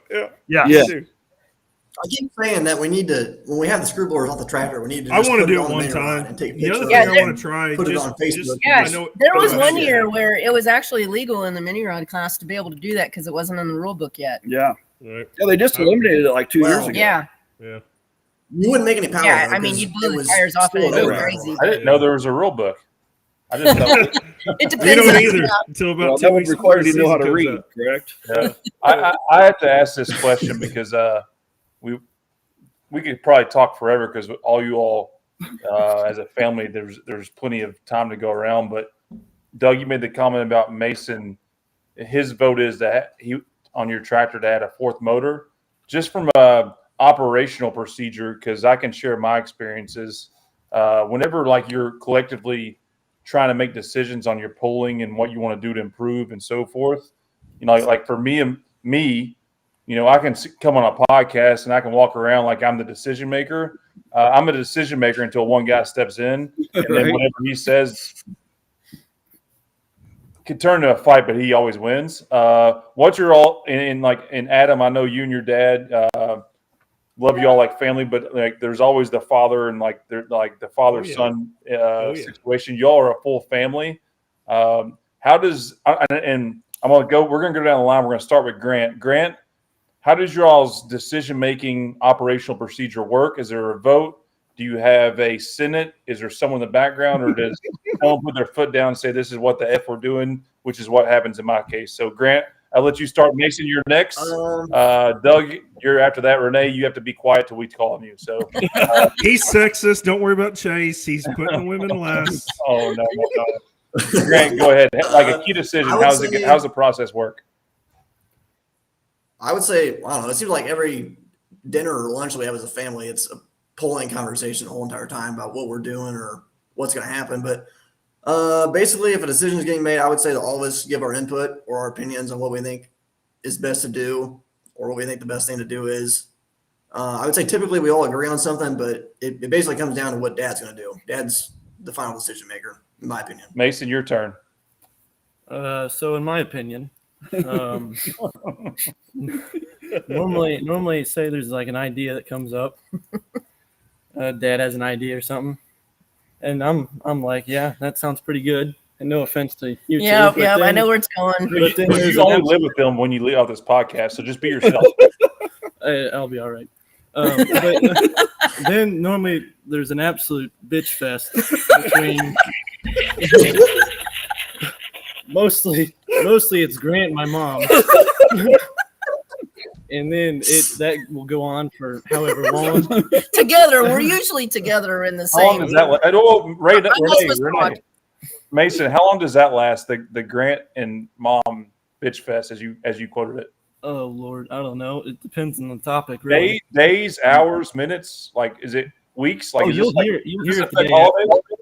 You'll hear it a week after probably, and then it'll be done, and then you'll probably hear it even after that too. It sounds to me like Grant is sending a torpedo to the family chat, and he's going, I'm going to watch him fight all night over this shit. Remember, this is Mason's time. So, Mason, okay, we go through the sometimes week-long bitch fest, and then when the dust settles and the decision, like, what happens from there? Well, normally it's just we have to make a decision eventually, so we might as well go in some direction. And then we compromise and something happens.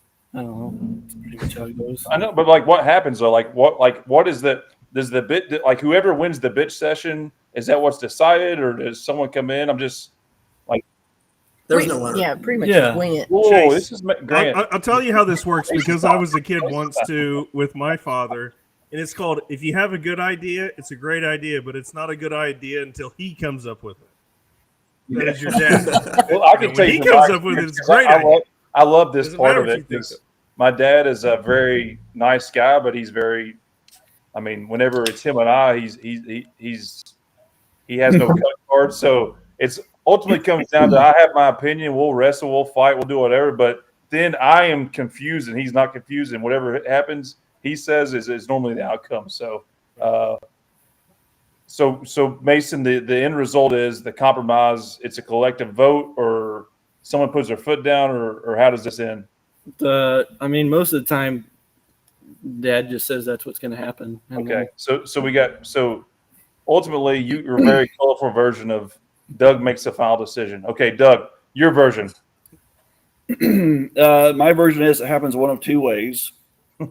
Either we discuss something ahead of time and I hear him out and then I figure out what's going to happen, or I have done something and then I tell him what's done and then I listen to it and I say, well, there's nothing we can do about it now. So yeah, so I've made a decision. You guys are sticking with it. Okay. Yeah, that's kind of how that goes. Dad's communication skills are god awful.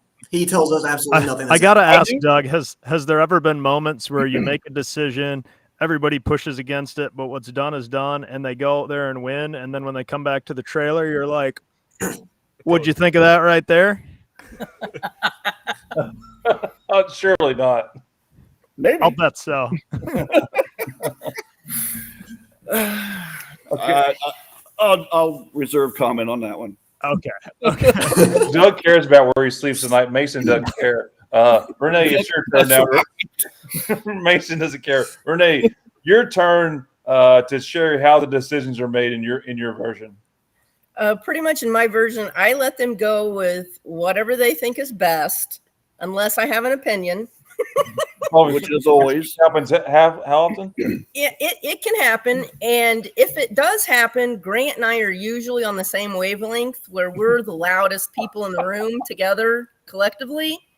And there's been some times where definitely Grant and I have been right before, and we were going to actually get some T-shirts made that said at Bowling Green that said that said that. Nope. No. Oh. Hang on. It's our team joke. That Grant and I are the effing experts from the sidelines. Monday morning quarterbacking. Yeah, and we because we were right. Though. You were right. We were right. Yeah, but the problem is you can't tell. We can't tell a whole story here. It'll have to be. We know that Grant has very, very is very loud and expressive because that's what Mom just said. I think there was a particular instance, maybe in the first or second year of the mini rod class, where he may have been very vocal about a few things. If we can cue up the backstage for a video of what may have happened. We need the play-by-play on this. Oh, here we go. All right, so we Rockwell, see Rockwell, Iowa. Grant hooked to the sled. He goes to take off, maybe a quarter throttle. You can't even see the sled. It's covered in dust. Grant lets off the throttle and gets out of his tractor. And Grant, walk us through what's going on here. Not good things. Hotter than the steel chainsaw at a pawn shop, boy. I will say I did apologize to the flag.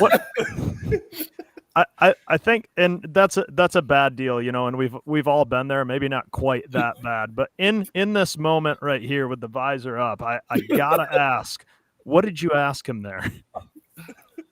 I saw him red flag. He red flagged you. Remember, it was all blur. What's that?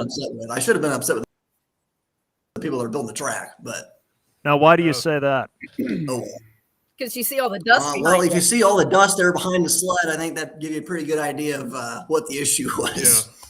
Yeah. It looks like you needed some high quality H2O for sure. I don't think they had a massive struggle with that at that pool.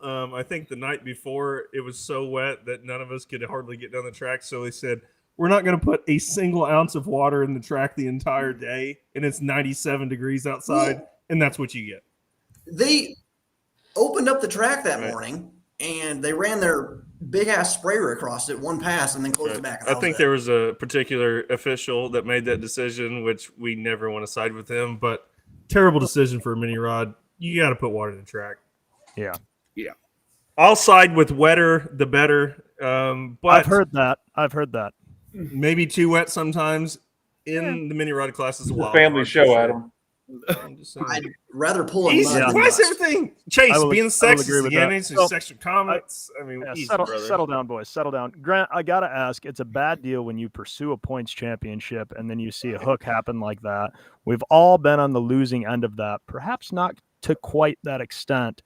Is there a rule that should exist in place? Because I'm sure what was going through your head in that moment, it was not necessarily that day's pass, but your season as a whole and how large, that chase for the championship is affected by that. Is there something you can conjure or dream up that eliminates stuff like that? Or how do you approach that?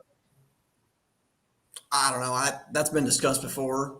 I think I was more pissed off because Mom ended up winning that poll. I was late in the class, and I didn't have a shot at it at all, which I didn't think was fair. And it had been talked about that day about not doing points at all, but that wasn't fair either. I mean, luck of the draw is part of polling, so it is what it is. The track's going to change. I don't think there's really anything you can do with that about that. That's part of it. You just got to make the most of what you got. For anyone who didn't watch that though, a track change. That track went from putting on a show to like 3 tractors ran, and it was terrible. I know, but it was bad. That was the end of the class. Like that's not even. And Grant's one of the best drivers and pullers out there, but he can't even get down the track. Like that's how much. I don't think Chris Burdett even moved the sled. Yeah, he sat there and spun, and he threw his hands up. He's like, I don't know what the hell to do. It ain't moving. Well, yeah, we were in Kansas the year before, and nobody moved the sled either. Here's what I say.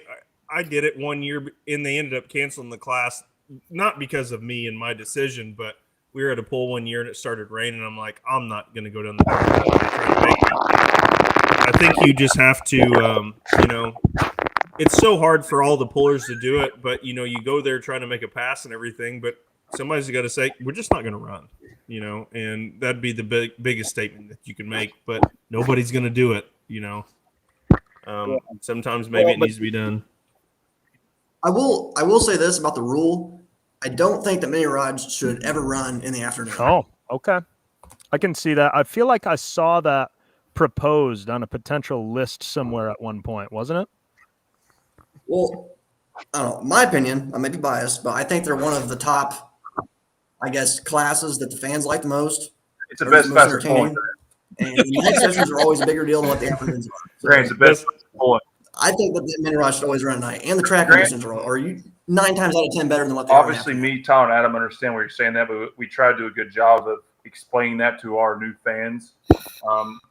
why do you say that? And please just give some context for those that may not understand that statement.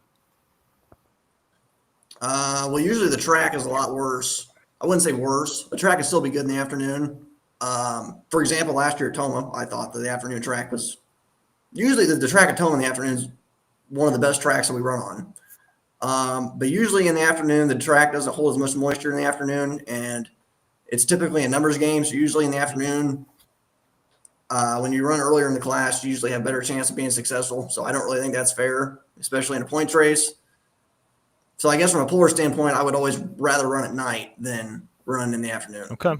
And mini rods are very tedious vehicles, whereas if the conditions are really whacked, these things put on a horrible show, probably as much as anything out there. Well, not even that, because we don't dig in the ground very much. We'll actually dry tracks out. So we always see like the things come up, and you'll see like and for people who don't know this, like you'll go to a pool and they kind of stage things based on whoever's running first. And like I have to say, whenever they say they're going to run super farms in front of us, terrible idea, because they don't spin the tire hard off the line. The track gets hard right off the line, and then 25 feet, it gets really good. So it makes it really challenging for a mini rod guy. You're spinning the tires and you're not moving, and all of a sudden you start going, and then all of a sudden it's just like out of control when it hooks and goes. And some of these classes that you follow, they big holes get, and you have to move around and do whatever. But generally, a mini rod will dry a track out because we don't dig into the track much, super high wheel speed, and we move a lot of surface dirt. So, I mean, for promoters that may be listening, like keep that in mind when you're kind of picking class order.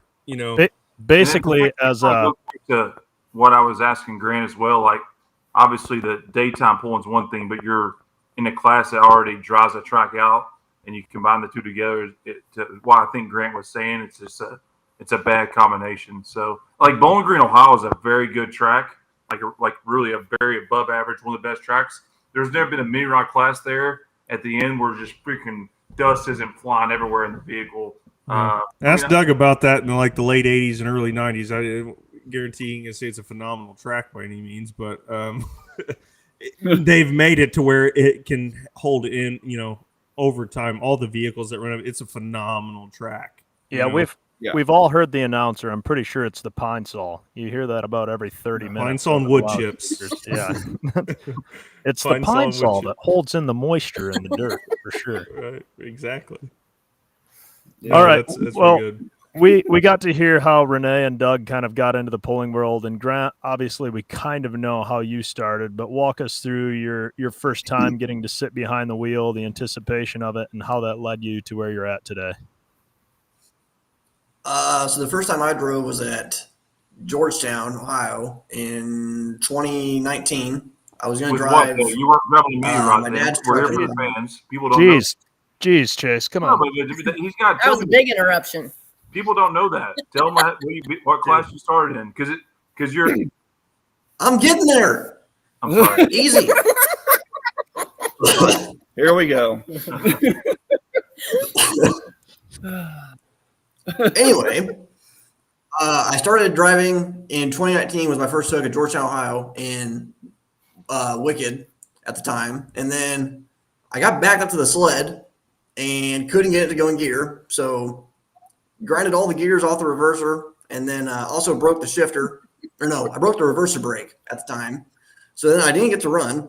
And then we came back and made a test pass with my mom's truck at the time.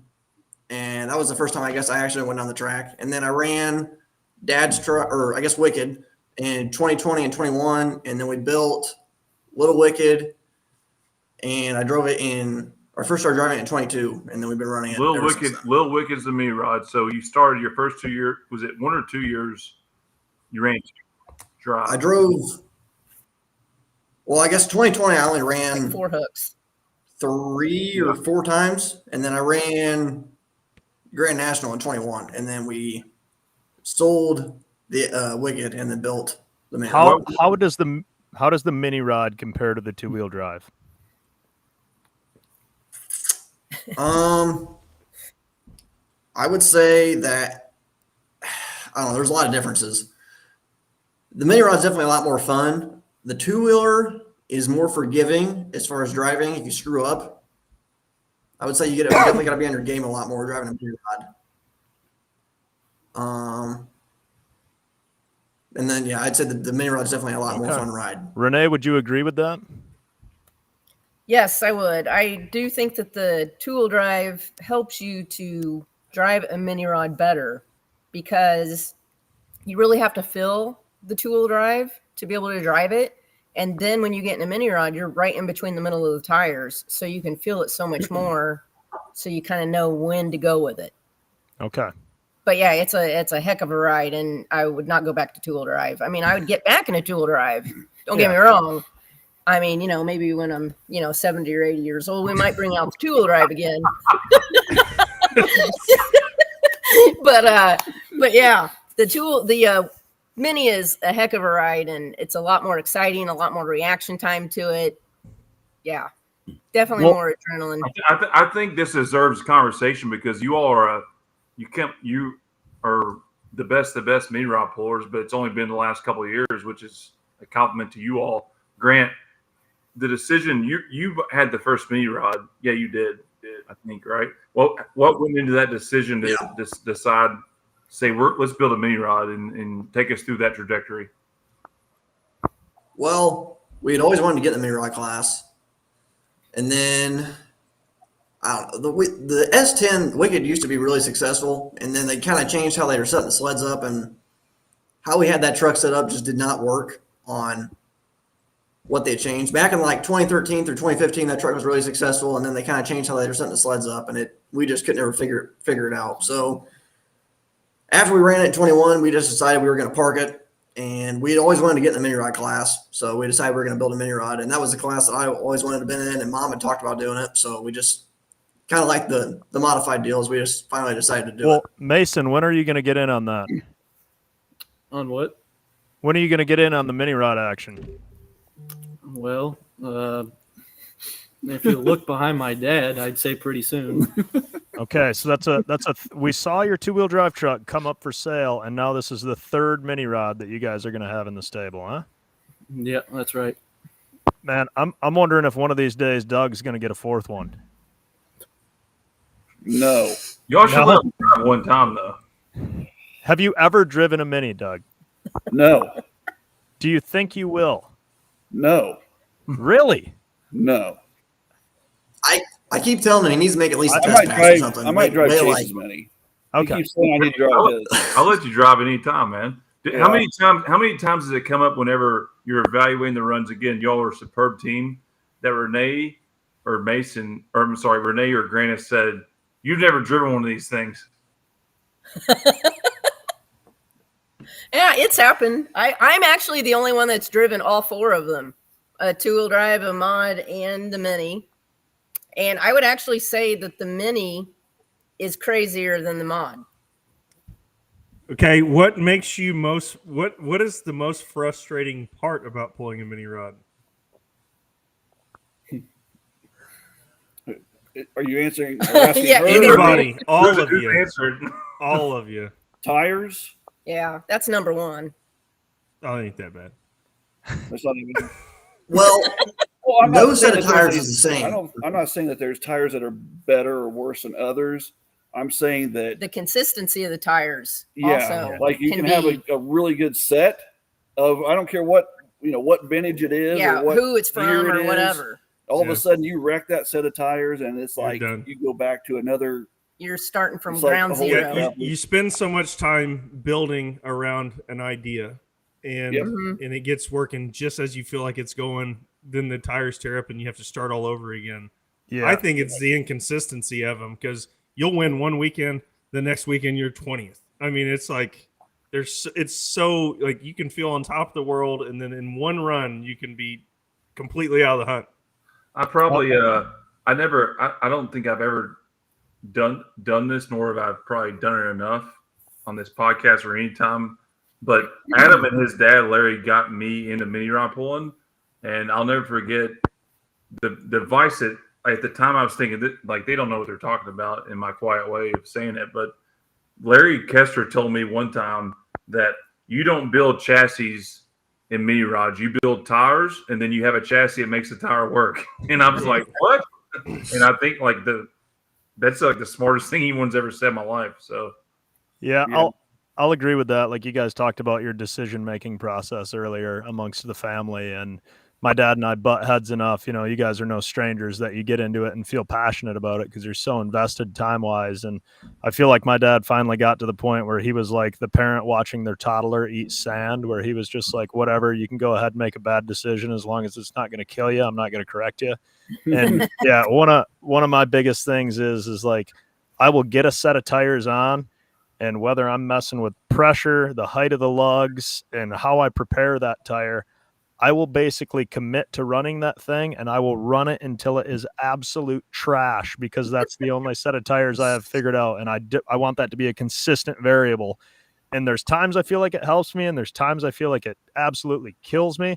And meanwhile, my dad's over there, and he's like, well, I got this set of tires that's up here in the loft. That's the only set I run at Toma. They haven't been ran in 4 years, so I'm going to put those on for here. And the guy's just switching tires back and forth, and it's fun to hear, you know, different combinations of what works and what doesn't. But the tires in the mini rod game, I feel like, are just absolutely huge. And you guys touched on, like, we don't care who makes them.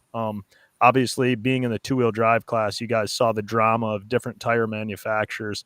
How do you guys feel about different tire manufacturers entering the mini rod game, and whether or not that should or shouldn't be allowed?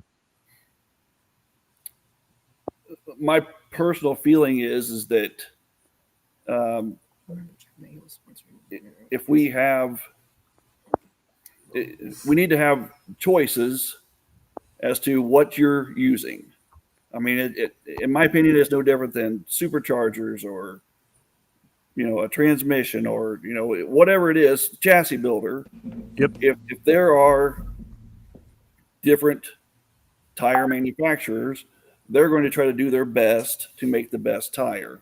Yes. If you're limited to one manufacturer, and I'm not saying that, you know, this has or hasn't happened, but I'm just saying that the complacency can come into play, that it's like, well, you really don't have a choice, so deal with it. You know, when you have that competition, I think it makes that product better. Yeah. So, yeah, and I don't care what it is we're talking about, if it's tires or, you know, So I think what you're saying is that, in my opinion, the modified class was a good class, the unlimited class was a good class, but they introduced the Mitas tire, and that class got exponentially better. Correct. It did. I mean, Absolutely. It was amazing what it did to that class. Yeah, I think it really saved the class. Because there was a lot of damage. I think a lot of one wheeling, you know, stretching tires out, breaking planetaries. Yeah, I'm not saying you don't see it as much anymore, but you kind of don't. I mean, the mini rod. I remember, you know, my dad died in 19, and that was right on the verge of the mini rod tires going from the old ones to the new ones. And when Dad died, like, my dad would take a tire and he would grind the absolute shit out of it. I mean, it was shaped and perfect and everything, but you're only going to get X amount of runs out of that thing. So I was like, we'll get rid of all these old tires, right? And just get all new ones, and I'll have, you know, it was the worst decision I ever made because the tires were like 3 inches shorter around. It screwed up the whole combination. I mean, It just sent me over the edge. Yeah. And it's taking me until like last year to go, oh my God, I can still do this. But like, I know Tyler's dad ran the Nichols tires, and it shook the absolute crap out of that thing.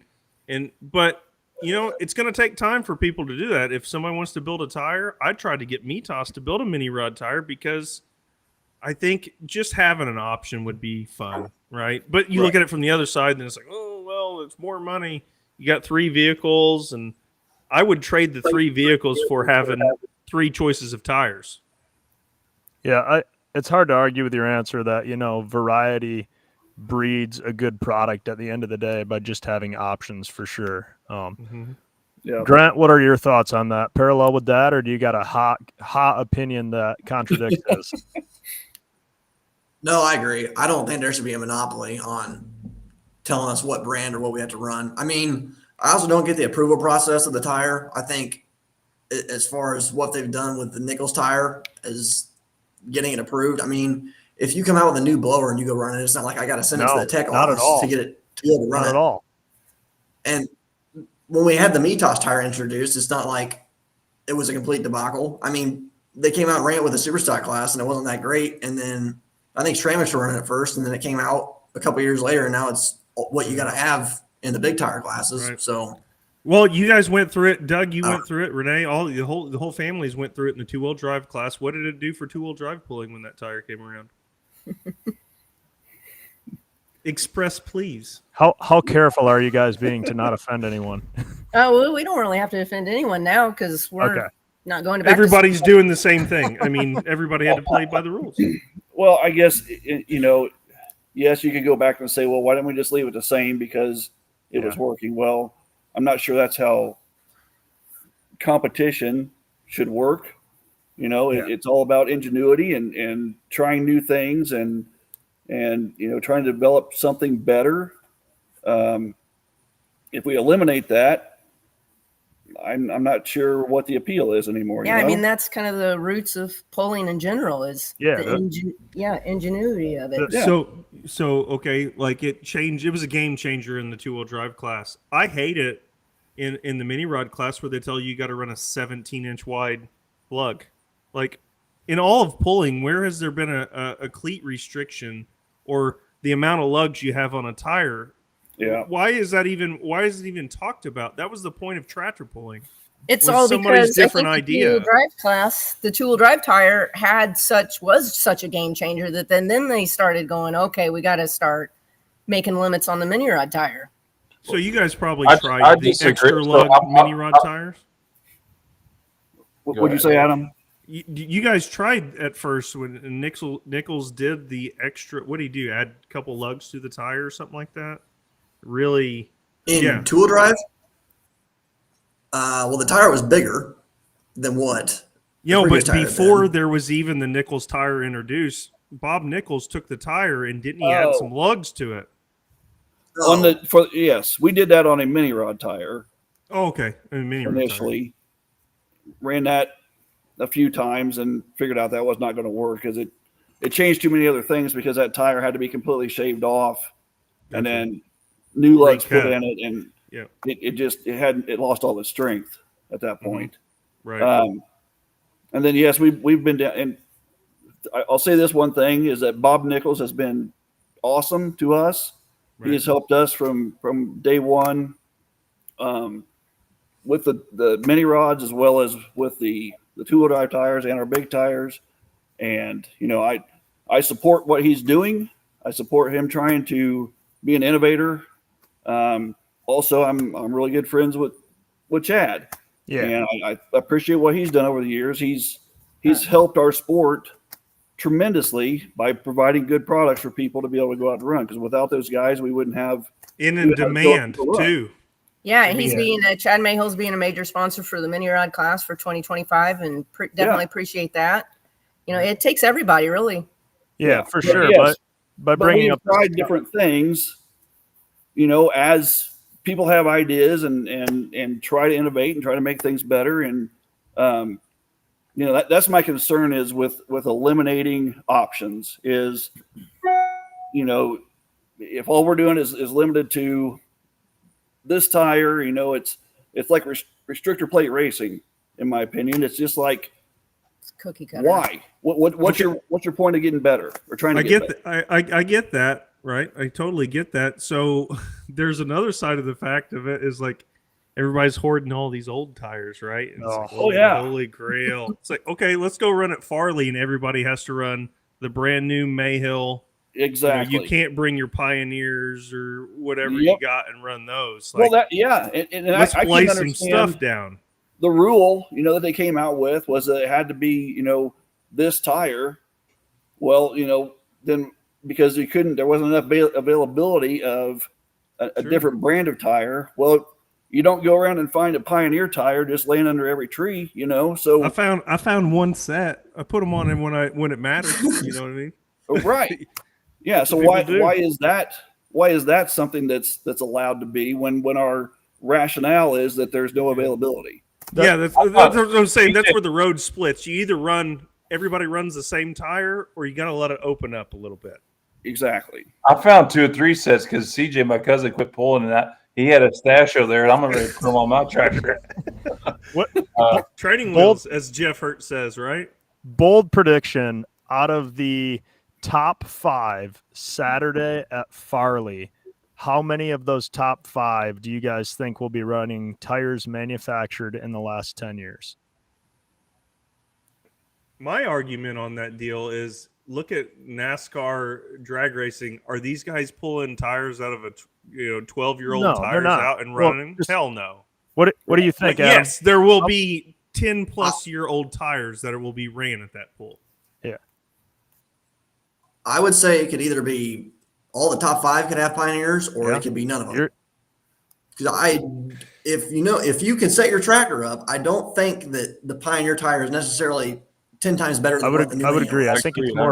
I think forgiving. people now, if you take a 2019 Mayhill that was short and hard and yes, it would be advanced. I think he's gotten the tire a lot better, and I think it's made the class a lot better.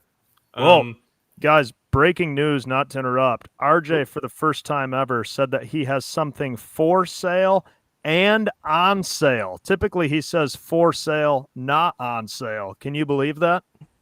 RJ, those Pioneer 2-wheel drive tires will go to bed with you for the rest of your life because nobody's buying those. Sorry to interrupt. That guy never has anything on sale. Only Everything's for sale. so, He's purchasing more stuff as we speak. I can only imagine. We talking on the tire conversation, and this is what's great about this podcast. Everyone has a view, everyone has opinion, and everyone can express it. I think in the difference in a 2-wheel drive and a mini rod category is, I think a lot of the rules that you see with mini rods and restrictions are a safety concern, because really the sport at any level there's no restriction from, I want to get in a mini rod pulling, we go buy a tractor and jump in this thing. And I think there's that we all know this, that the wrong person with the wrong vehicle, no matter how much money they have, it could be a safety concern. So my opinion on that, it's not a right opinion, is that I think some things that get put in mini rod class are safety concerns. If they want to eliminate that, they need to put some type of driver restriction on it and then make it whatever we want to make it. But everyone's here to hear the Theobalds talk. That would just might come back to you all. Grant, you're not allowed to answer. Next question. I'm curious, how do you guys, or Doug, this is more for you, how do you think it will compare maintaining the 3 engines on your Unlimited compared to 3 engines in a mini rod? What's the difference on how hard you need to push those things? I guess my experience has been that the screw engines are easier on parts. Okay. Even though they're making more power, does that imply that you are leaning harder on the motors in your mini rods than what you are in your Unlimited, despite it only having 3 engines? No, I wouldn't say that. I just think that the screw engines are so much more efficient. Yep. You're not taking power away from the engine to turn your air pump, and so it just frees that engine up. And when you free it up, it's happier, and it doesn't. I hate to say too much because it might go out there and wreck all the freaking motors the first time out. But I mean, that's always to possible. To this point, it has been, I would say, easier on parts between that tractor and the minis. Well, I was hoping for the other answer so I could tell that to my father, but you're not. No, I'm on Bruce's side here. Are you? Yeah. I think that's what you guys need. Mason, we've kind of gone through everyone step by step, their pulling journey. You shared the breaking news of a mini rod, but you've been successful. In fact, you won the ring at Bowling Green, Ohio last year running a 2-wheel drive. So how did you get into this? Obviously, you got into it because of the family, but how long have you been pulling, and what led to your decision to make this jump to mini rod, as you just told us? Well, my first time I ran was just like my brother in the T bucket at Georgetown. So we figured I better start off in that for a couple of years. And yeah, I'd been pretty decently successful. Like you said, won the ring, and then I guess figured that was a good time to stop at the top. I don't know. I'm like at 2-wheel drive. I'm looking at these minis and an unlimited, and I'm just thinking, it just seems a little more cool. So, Mason, how much do you weigh? About 155, I think. Oh man. Shit. Damn it. I'm actually the heaviest out of our What? members, No so- way. Grant, what do you weigh? God, 140. that's not fair. I say gotta- we just take 60 pounds off the tractor then and run with the rest of the guys. Yeah. So the decision was made this past off season that you said, "F it, if Mom and Grant are doing this, I'm going to go show them how to do it better." Yeah, that's pretty much it. Yeah. What are you going to name the vehicle? Because the Wicked theme, and I want to ask Doug that question. What's the name of the new mini ride going to be? You're asking me or you're asking Mason? I'm asking Mason. Okay. Sorry. It's gonna be just Wicked. It's same as the T bucket. Keep it simple. And Doug, where did the whole Wicked theme come from? Well, obviously we started off with that Willie's Jeep, and back when that was all occurring, I kept thinking something that could tie in with the Willie deal, and that's what I came up with a long time ago was Wicked Willie. And so then obviously that theme has kind of transcended across everything we've done since. So it's been pretty cool. The fans seem to like it a lot.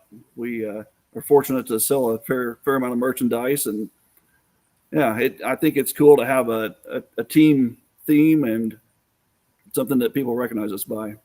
Yeah, for sure. I would agree with that. I feel like Right, a it's lot a of brand. teams, I feel like exactly. I feel like a lot of teams need to kind of follow that lead of kind of having a brand behind your pulling team, and you guys have done a phenomenal job with that, and always maintain a killer presentation as far as your pits and everything. And nothing beats that roadside parking at Bowling Green, and you guys got your display hanging out there. I'm just like, that is the perfect team to have parked there for sure. Thank you very much. Well, thank you guys for being such good ambassadors for the sport, for sure. I gotta ask, and I don't know if this is pulling back the curtain or not, but you spoke about dynoing earlier at DMPE, and at one time there was a Facebook post about having like the highest horsepower Roots motor on his dyno, and then the post disappeared when I tried to show it to somebody.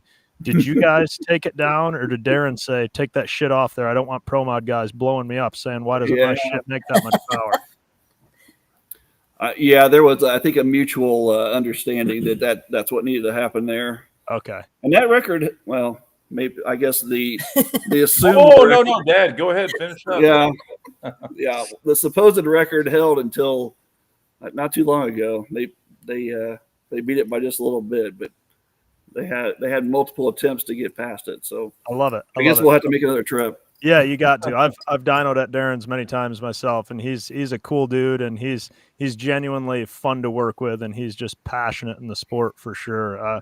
When you do go to the dyno, obviously you can just push for that big number, and we're not going to ask for specifics, and I'm probably already being too nosy, but like just from the outside looking in, what's the one thing that you go to the dyno attempting to learn and trying to take away? Fuel system, camshafts, everything above? What is it? Yeah, I mean, I will tell you that Josh has been our go-to guy, Josh Miles, on doing all that. He and Darren have worked really closely together on, like you said, all the above. We are going to try to find, where that upper echelon is, but also what it takes to make that work all the way through an entire, RPM curve. they have done a tremendous amount of work, and I just can't say enough about what those two have done to come up with how our combination works. For sure. And how do you decide once you pull that motor off the dyno, how much to fatten that puppy up so it actually survives in a pulling setting versus a drag racing setting? And the reason I ask that is when we first started dynoing with Darren, we took this motor and we dynoed our baseline and we changed this and we changed that, and we changed this and we changed that, and we found all this horsepower and it was going to be awesome. And like a couple of ignorant morons like my father and I are, I'm not throwing Darren under the bus, but we took that puppy right off the dyno and we put it right in the pulling tractor, and we thought we were going to have a bad SOB at the first event. And let me tell you, we did until about 290 foot, until all the pistons turned into liquid. Yeah. So how do you transition from finding power on the dyno with a drag racing background to running these things wide open for 14 to 15 seconds like we do compared to a drag car? That's for everybody to find out, isn't it? That's a great answer. Yeah. I want, and I didn't expect more than that. I'm not really trying to be nosy, but no, I know you're not, and I'm not trying to be. No, it's a great answer. No, you're definitely not. You're definitely not a dickhead. Yeah, I like for people to know that, like, even if it's like, well, so and so, they spent a lot of time on the dyno, so that's why they're doing good. And it's like, it's really a lot more than just that. You can't just go to the dyno and think you're dialed in and you're going to slap that thing in a chassis and then just go kick everybody's ass. Like, even that transitionary phase between dyno and pulling track, there's a lot to be deciphered there for sure. Yes. Yeah. And you're right. And it just takes time. It takes, experience, understanding what you're looking at. And there's no practice in this sport, Doug. You can't practice. Yeah. What a tie-in. Yeah. What a tie-in. All right. Well, we're going to move on to our rapid fire segment where I've got about 10 or 12 questions in a rapid fire setting. Some of them are directed at specific individuals, but I guess we'll work through the lineup starting with Mason, Grant, Renee, Doug. And so like this first question and the ones after, you can all answer. So starting with Mason, including electives, what was your favorite class in high school? P. Okay, Grant. Renee. P. Earth science. Doug. Study hall. Oh, no ag mechanics in Shelbyville and Hagerstown. What are we doing? No, man. That really? Happens. All right. Didn't have it. Yeah. No, had to go home for that. Our ag program sucks. The toy company Lego offers a 10,000 piece 5-foot Eiffel Tower. Who could put it together properly quicker, Brad from Modern Machine or Darren from DMPE? I don't think we should answer that. Well, you have to. Mason, you get to start. You accepted the invite to the podcast. Yeah, I guess we did, didn't we? You can hit that chase button at any time. What do you think, Mason? I'll give it a tie. Grant, what are you going to go with? Is this the trend, Renee? What do you think? Oh, I was going to say Darren at first, but then actually I'm going to say Brad because I think Darren would just shove it to the side and say, F this, I'm not doing this. Yeah. And so it would be Brad. Doug, what do you think? Yeah, that's a good answer. I like that. I mean, personality wise. Yeah, we see who wins. I don't think Darren would read the instructions, and you have to for that. Yeah. You would end up something totally different than an Eiffel Tower. Yeah. He would have made the Titanic out of the same pieces. Right. Yeah. There'd be pieces back in a mill somewhere. Yeah. Yeah, for sure. All right. What do you drive every day, Mason? A Ram 1500. Grant. 2019 Ram 1500. Oh, with a Hemi. Renee? 2025 Enclave Avenir. Okay. Purple. I see a trend there as well. And Doug? Ram 3500 service truck. Ooh, the 1-ton for the man of the family. All right. If you had to sing a karaoke song in front of your 100 closest friends, what would your song of choice be? Mason. You seem like a big karaoke guy. Oh yeah, big one. You did it at Bowling Green. Yeah, but More to come with that, Doug. Right? Come on, Mason. Rapid fire, baby. Probably some rap song. Okay. Grant. There we go. Last night. Renee? I seriously have no idea. We like music so much, but I'm going to say my favorite band would probably be Nirvana. So it's something Nirvana. Okay. Love Nirvana. And Doug, big singer as well? Yeah, I actually, some fraternity brothers of mine, we actually sang Man in a Box by Alice in Chains on stage. Okay. I love it. I pretty love cool. it. Yeah. All right. In what, This is in 1992? We're not talking here. Yeah. This is a tough one here. Who would it be easier to beat in a game one-on-one of dodgeball? Bowling Green blue shirt president Dave Schultz or NTPA's Greg Randall? Greg Randall. Greg Randall? Greg Randall all day, not even close. Is that just all the way across the board? Absolutely. Yeah, absolutely. Yeah, Dave Schultz does like Ironmans and stuff, so he's pretty. That's a pretty fair answer. I don't. He jumps in the river or some sort of freezing body of water every year on New Year's. Yeah. I don't think Greg Dave will Schultz be is pretty too hardcore. Sounds like he's it. What is one job you've never done but you always thought you would enjoy doing?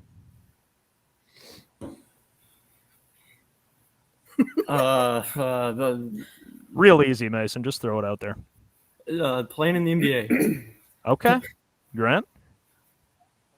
I was gonna say being a sports commentator or like a broadcaster or something. Okay. Pulls hiring. Yeah. Renee? I can't think of what I would like to be, but the only thing that comes to my mind is what I would not be is a waitress. I could not handle it. I don't have the patience. That's fair. Doug, what about yourself? Yeah, that wouldn't work. What about you, Doug? What's something you think you'd like to do? I would like to be a machinist. Okay. That's fair. All right. For the boys, which parent is the most stern when you were younger and you feared going home to when you would do something wrong? Mason? I would say tough one, huh? yeah, because I don't know. I'm gonna say mom. Mom. What about you, Grant? Okay. I'm gonna go with Dad because usually when we were younger, we could screw up at home and Mom was there, but then Dad would be in the fields and then he would come home and get an ass whooping when he got home. That's fair. What we did, so and for the parents, which one of the kids were you guys most nervous about growing up through high school? Grant. I guess I don't know. I guess Grant maybe, but I also knew he was maybe hopefully going to make the right decision. Okay.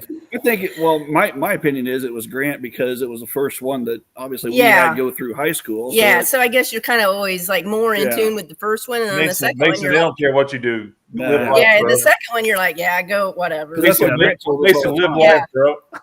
Mason can do no wrong, is what we're learning here. Yeah. All right. He just stays quiet and operates at a smooth level. This is a tough one that I do not know the answer to. If a 747 jet was on a giant treadmill that matched the speed it was trying to move across the ground, could it technically take off? No, I don't think so. No, it won't move. I would say no way in hell. No, because you don't get any lift. Yeah, you can't. There's no air. Yeah, I know, but allegedly they say it creates an air pocket under the wing that starts to like push the plane upward, and that's how And they the launch. phantom zone opens up, and you disappear in deep space. Nice, Jesus. I guess it would depend on how fast the plane's going. That's fair. All right, kind of a silly one there. All right, this one's specifically for Grant. If it's the last pull of the year, you are 1 point out of first place in points, and you have to pick one of these two to drive your tractor. Are you going to pick Bill or Shannon Leichner? Okay, that's easy. Shannon is undefeated in the mini ride. Okay, so I'll go with Shannon. All right, good answer. Good answer. But Bill weighs less. Yeah, but Shannon hasn't been beat. That's true. It's hard to argue with an He's only pulled undefeated one record. time. Well, One he's still pull. defeated. All right. What fellow puller would you be most likely to trust to put a new air conditioner in your home? Well, that's easy. Jason Gibson. Yeah, Jason Gibson. He's done all of it. He's done it at the farm shop, at our house, everything. Man, here I thought I had a tough one. That's an easy one. All right. Only two more here. Which mini pulling mascot would win in a fight? Your Wicked Skeleton or Brian McDonald's Joker? Obviously the skeleton. Yeah. Is that it? Skeleton's got more experience. Okay. All right. He also has a sigh. Yeah. The Joker would just be laughing all the time. He'd lose his arm and he'd be like, what? Brian is usually smiling all the time, so it's age appropriate. Yeah, the skeleton's got a sickle. Oh, that's true. The skeleton's got a weapon. He's got that on the Joker for sure. All right. And lastly, which tech official could be the most likely to successfully domesticate a wild horse? Well, it'd have to be Larry Richwine. Yeah. Because his wife's a horse trainer. Oh, yeah. So some of that would have to have rubbed off on him a little bit, I would think. Right? I would like to think so. Yeah, I think that's the correct answer there. But that would require some effort on his part. So that is true. Wow. Renee, what do you think? Do you got an opinion on this one? I mean, I go with the logical answers, and that does sound very logical. Yeah.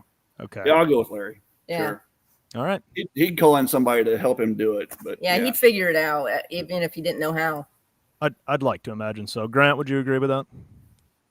All right. Yeah, well, that was the rapid fire. There's nothing much to that. Well done. The first family version Very of good. the rapid fire. Very good. That was epic. Congratulations. All right. So since we oh, sorry, Chase, I'm going to interrupt you, so we don't care. So Chase, not talking. Okay, so I want to know this from a family standpoint because I know that everybody in the group chat here can talk about this. I need a travel story that is memorable for each independently or as a family, because I think traveling up and down the road teaches life lessons that will never be forgotten. It scars you, is what it does. Yeah. Yeah. I think he owned a trailer there for a while that was very testing. Do we have all night? I mean, yeah, right? Mason? I'd say the one from Saluda probably takes the cake. Yeah. Let's hear it. That means nothing else. Did you? We need You it. can tell it. Did you run through a rest area, or what happened? Well, no, we were going to Saluda, obviously. We were down at Hottest place on the Asheville, planet. going through the court. Yeah, going through the gorge. Josh actually was driving the toter. Last time he's driven the This toter. is the last time he drove. Yep. I don't even remember what year it was, but it's been a long time ago. But so Dad wanted to get through the gorge for some reason before morning. Josh wanted to stop, and Dad was like, "No, let's get on through there." So Josh was like, "Fine, whatever." So Renee and I are in the back. Kids are asleep. We're both kind of asleep. About midnight, we're just starting to fall asleep. And all of a sudden, we just hear it sounds like a goddamn bomb going off underneath the toter. And so apparently there was some large steel box that had fallen off of a flatbed in front of us. And obviously, no way to take any evasive action. Josh just runs over the thing, knocks out the radiator, takes out 2 or 3 tires, puts a large dent in the propane tank, which was a little concerning underneath. I wake up to Renee screaming like in my ear. Yeah, and I don't scream and I don't get too excited like that. No, I don't. Not at all. Never. That was nuts. No. Anyway. Highway stories. So then Life lesson. Yeah, this was, it was bad. So Mason's asleep up in the bunk and never wakes up, has no recollection of any of this has ever happened. Nothing. We get pulled off on the side exit there. Fortunately, we weren't very far from the exit. Yeah. We're there till in like 5 o'clock in the morning. The cops are there. There's lights flashing. Yeah, there's everywhere. lights flashing. It's like 6 in the morning. I'm finally crawling up into the bunk to try to get some sleep. And he's just like, he sees the lights flashing and he's like, "What's going on?" I'm like, "Don't, we'll talk about it later." He's like, "Okay." But fortunately, Mike Rogers had a truck great that man. he sent up to get our trailer. Dad went with the toter to local Freightliner place. They put a new radiator in it, got all the tires fixed and everything. And we made it to the pool that night. And Dad came in with the toter probably, 20 minutes, half hour before the pool started. And fortunately, we all survived. But that one's... That's adversity at its highest, right? Like everything's trying to shut hardcore. you down. And like everything is so empowering and stuff. But I'm sorry, folks.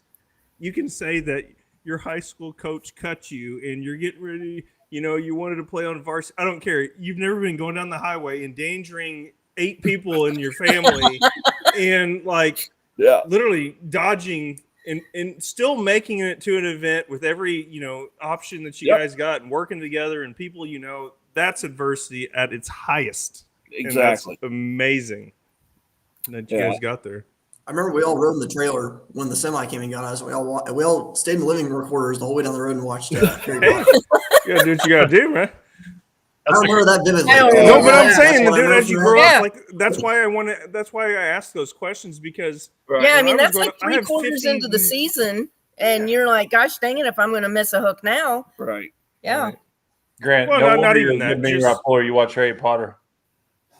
you're gonna make it, and you're going through the hills, and maybe in the dead heat of summer, like going through the gorge with something that maybe has legally 16,000 pounds on the front axle, Right. the toter home. You start asking questions when things go awry. And Yeah. so it was pretty cool. That's awesome. Did any of the other ones have a other travel story? Because I know you probably have many.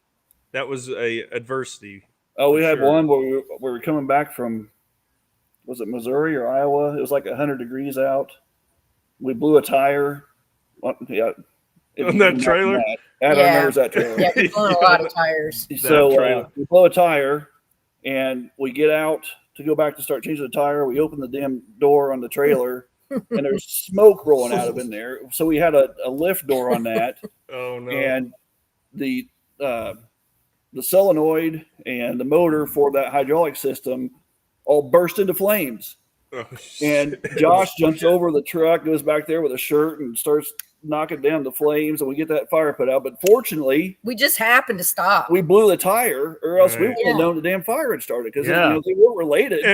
That's And I scary. don't want people to realize this, but you're driving up and down the roads with the equipment that you can insure some of it, but like Right. that's your livelihood that's in that trailer.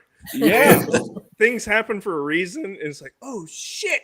Like you have to react. Like Oh, yeah. I almost burnt down a motorhome at a truck stop at a gas pump hooked up to the diesel pump when the motorhome caught on fire, and yeah, you start like, oh shit! It's everything we own is parked in like a 200-foot Right circle there. here. Yeah. But no, that's Yeah. crazy. Yeah, man, if you don't believe in divine intervention, that'll make you think about it right there, that you get a flat tire and you're like, well, this is impossible to find a silver lining in this. This just ruined my day. And then you open the door and you're just like, oh, it's probably a good thing we saw that this was on fire. I'm pretty thankful I got to change this tire now. And at the time, you don't even correlate the two because you're just like, and this, and now we got a fire, really? Yeah. But then you're like, Yeah. oh, well, it's a good thing this happened. Yeah. Yeah, Thank yeah. God, right? Yeah, that makes the gears start turning for sure. Right. Yeah. So, great. Anyone else have any travel input, travel story input? Renee, Mason, Grant? Because it's I remember you guys would always complain. I don't know. I wasn't alive for this, but there was a story you would tell about when you were going from Chapel Hill to St. Hyacinth. Oh yeah.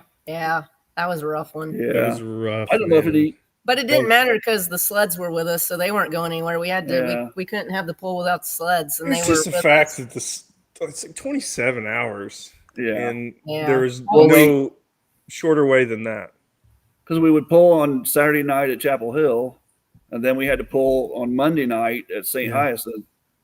And so so a day and a half everybody, to get there, it felt like, oh yeah, and so we all left like that morning, on Sunday morning, starting to drive up there, and we got like, I don't know, halfway up to Nashville, and traffic just stops, Right. And there was this Yeah. huge For 5.5 wreck. hours. Yeah, we sat there on the road for 5.5 hours. We did the maintenance on the trucks and Yeah. the trailer. That's Heck yeah. so you guys probably started pulling in St. Hyacinth before I did, which I was 18, so I was legal to drink up in St. Hyacinth because it's in the French Quarter. Yep. of So your Canada. first taste of beer, right?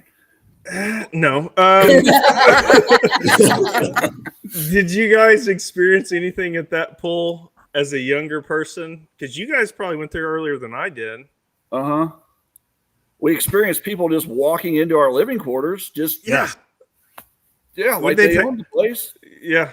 Yeah. You A lot just of be gossip. in there, grabbing a drink or whatever, and somebody just roll in there. I remember, I was even younger, like in early high school, and my mom was in the public showers at the grounds, and there'd just be French guys just walk right on in, like whatever. They didn't care. They had gender neutral bathrooms before anybody. Right. Yeah, they started it first. They were ahead of their time, I tell you. Yeah. They before the tariffs. Yeah. Beautiful word. Yeah.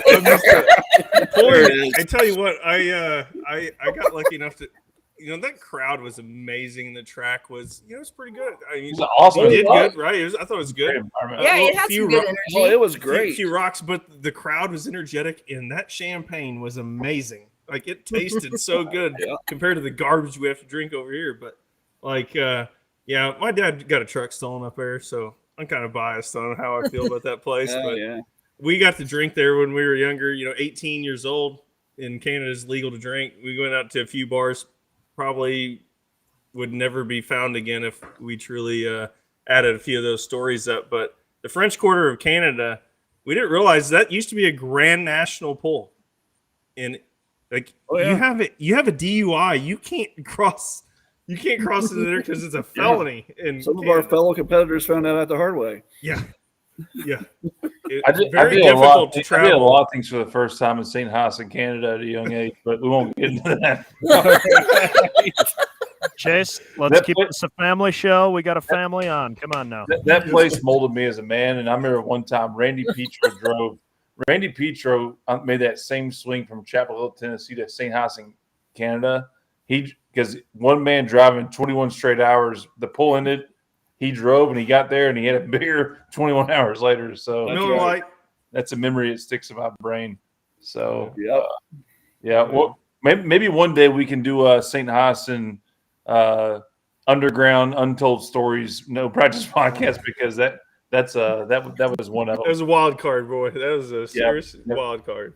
Mason, I know you've been sitting over there quiet. You're kind of like a silent assassin. Had a few questions to ask you. We have some photography that we want to bring onto the show right here from Bowling Green, Ohio, a couple of years ago. So this picture means a lot of things for me personally. I actually won that day, so that's the first thing that means to me. But I'll let you start, and then I'm gonna let your mom finish, and let Grant chime in. What does this picture mean to you, and what story does it tell? Well, I suppose it represents the aftermath of a good time.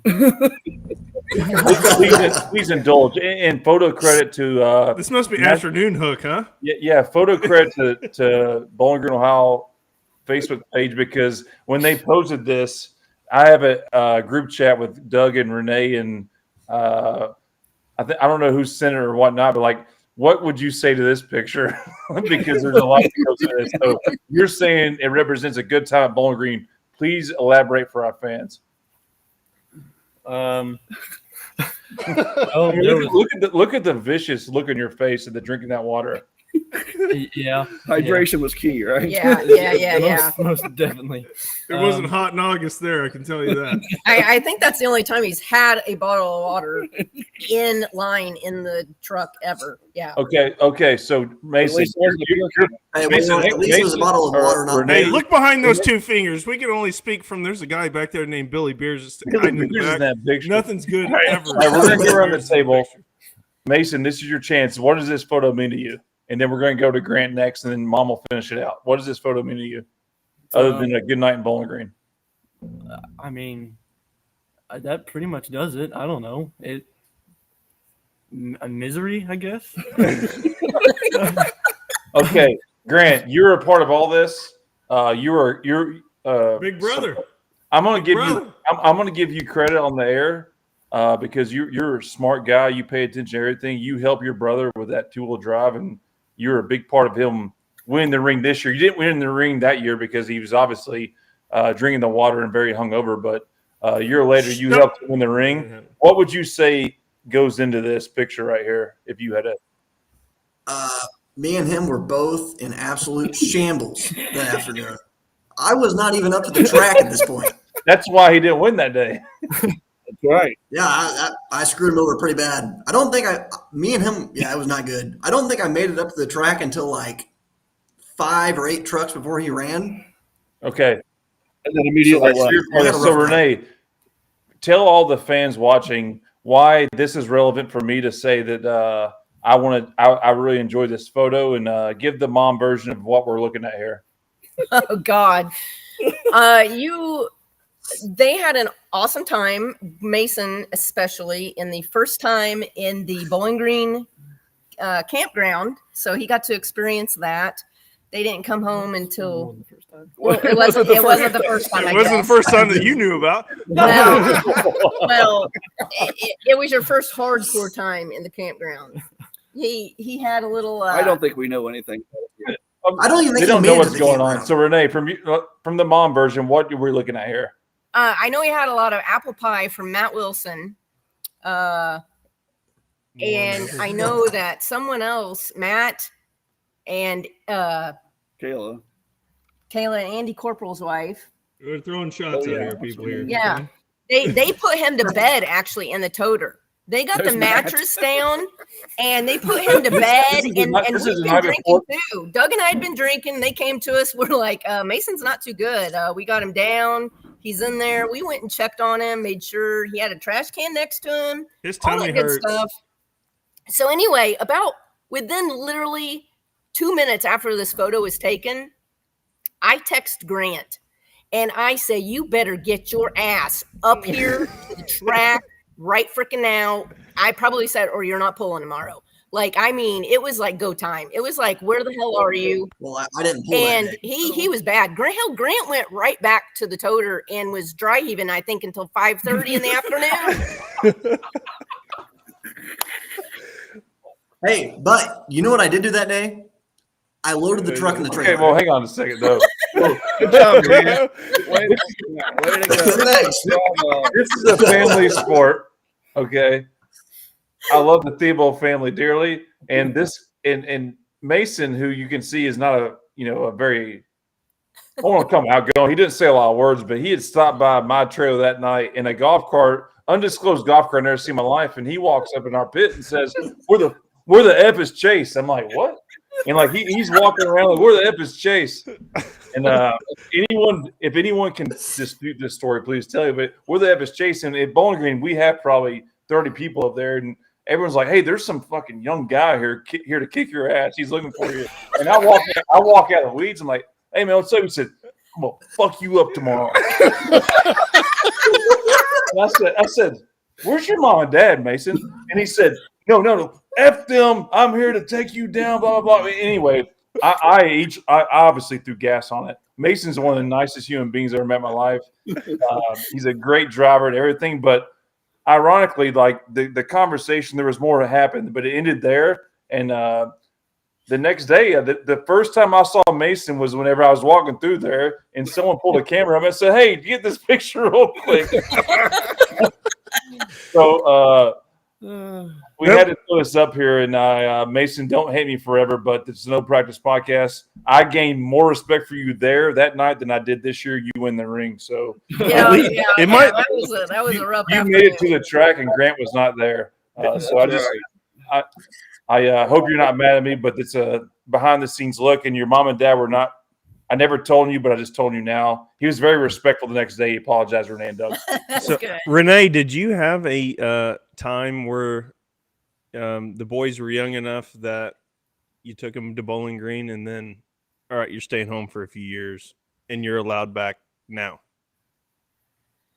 I don't think The so. only time was when Grant was Probably like playing just a sports or baby. something.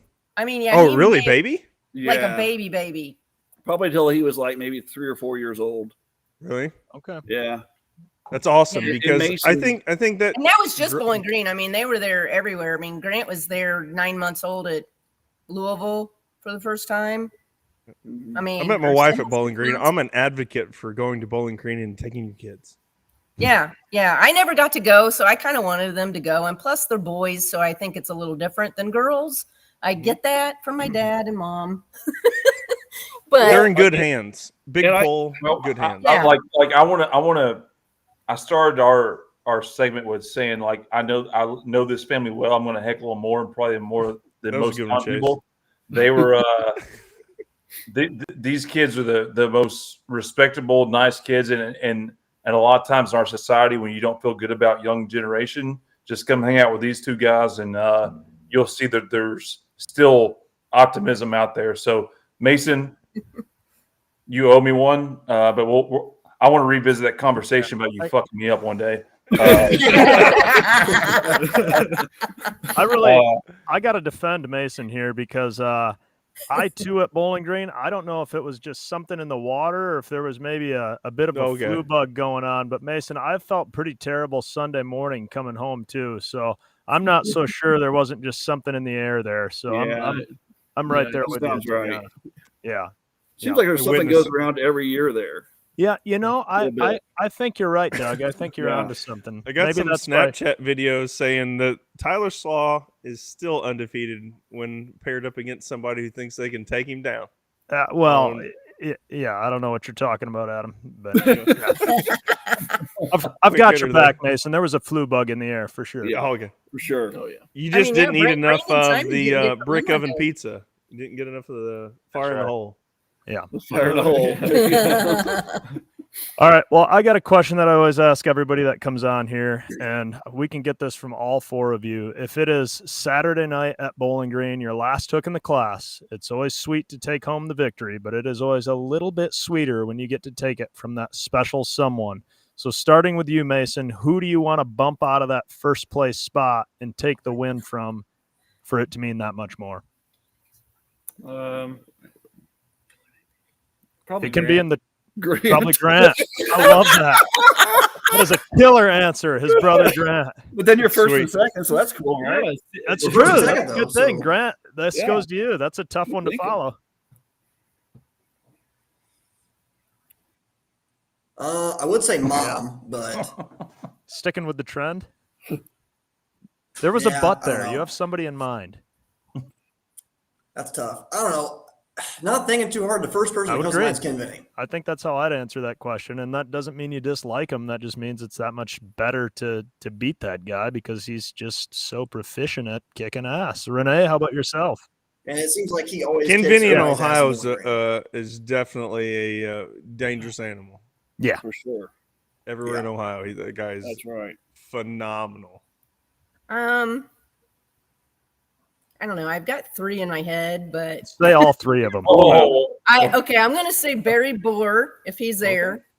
My first one probably is Adam Bauer, just because I think he's the best of the best, and Ken Vinny. would be Okay. my three. Yep. Yeah. Barry, Adam, and Ken. Doug, what about yourself in the unlimited class? Oh,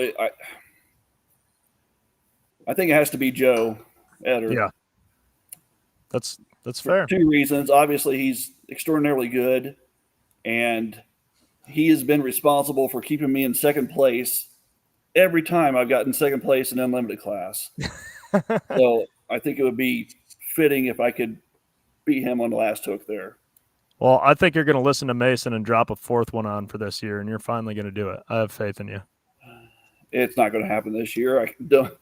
He's It won't yeah, happen he's on too the consumed year. with the mini rods. Grant, right now. drop out of school. Shit. Yeah. I'll be done in a couple months. Grant, you just Yeah, he got will to be done start. early. He's almost done. Start, just let him get done, okay? Okay. You got to start telling your dad, Grant, that you're not going to do it. You won't do it. That's the same reverse psychology that got you into this. Put 5 on there. Shit, who cares? Right. 5 with screws. Won't do it. Yeah. All right, Adam. I believe you got one, You Adam. do know a chassis builder. I do know a chassis Okay, builder. it is my go-to that Chase usually steals, on top of some of the other ones. But Bye, Chase. I always want to know if you're in control of pulling and you're in charge. What are you doing to make the sport better? What's the most important thing that comes to mind that you think we gotta do?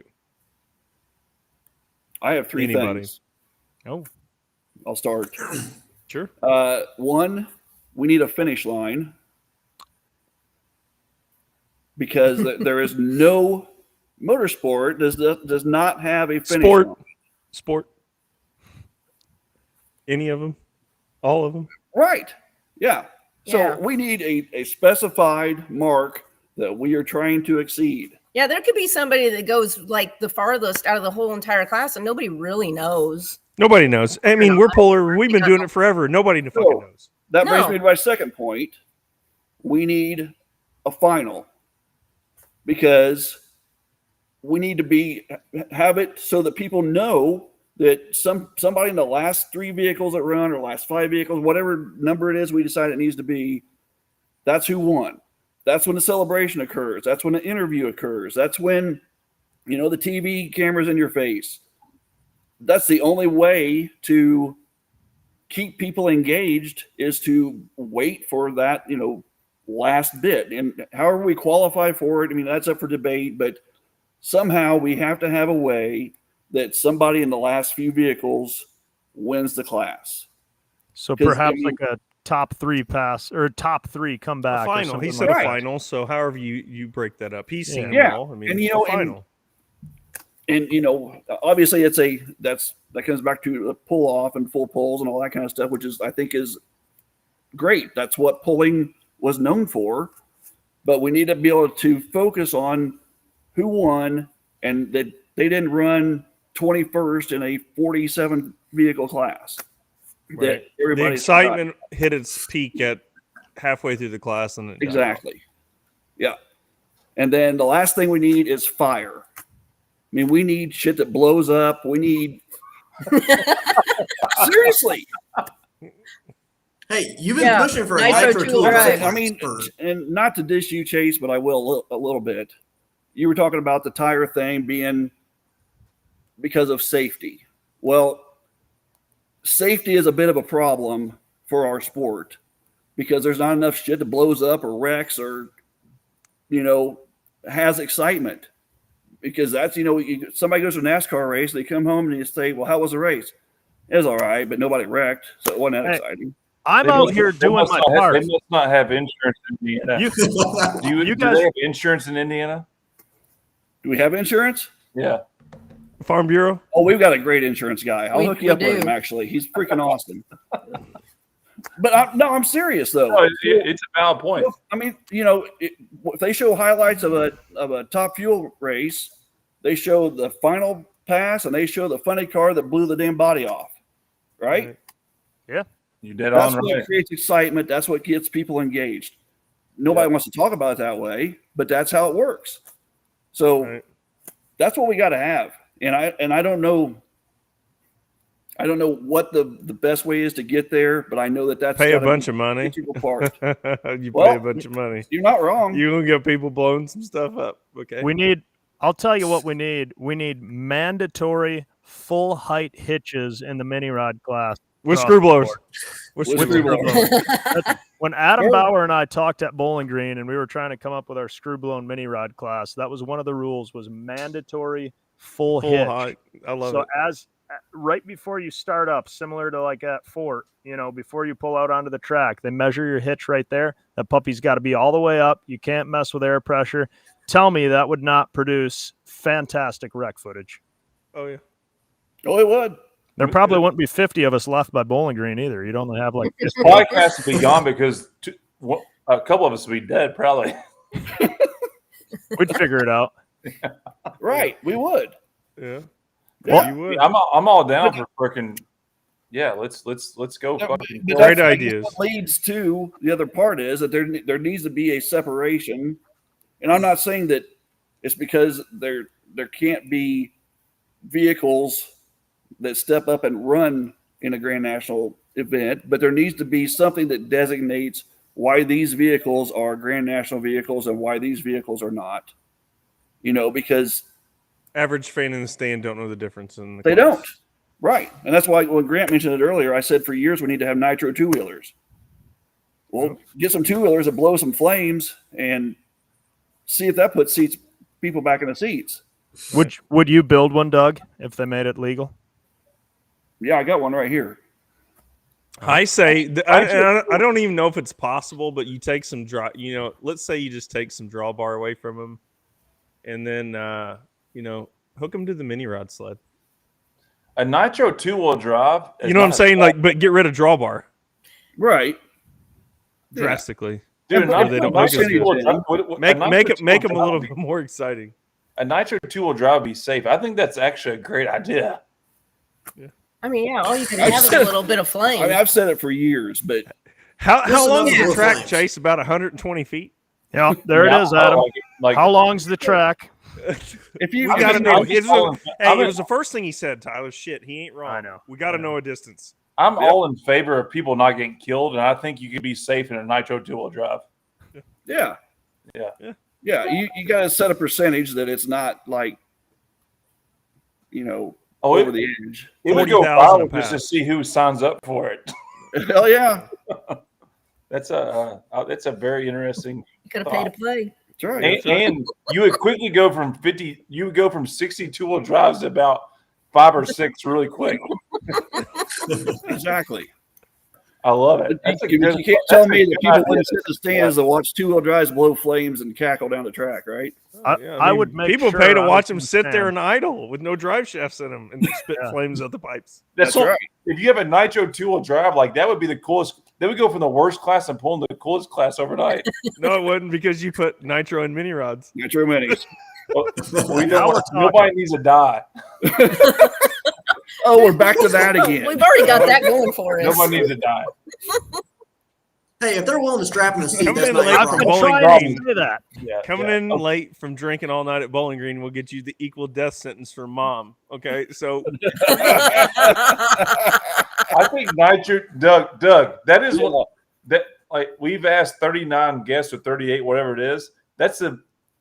I think nitro 2-wheel drive. You're onto something. People watch this, and we normally change roles, so maybe we're onto something. influential. Chase, You asked the question. influencer. That's my thoughts. No, wait, this is good. We got 3 more.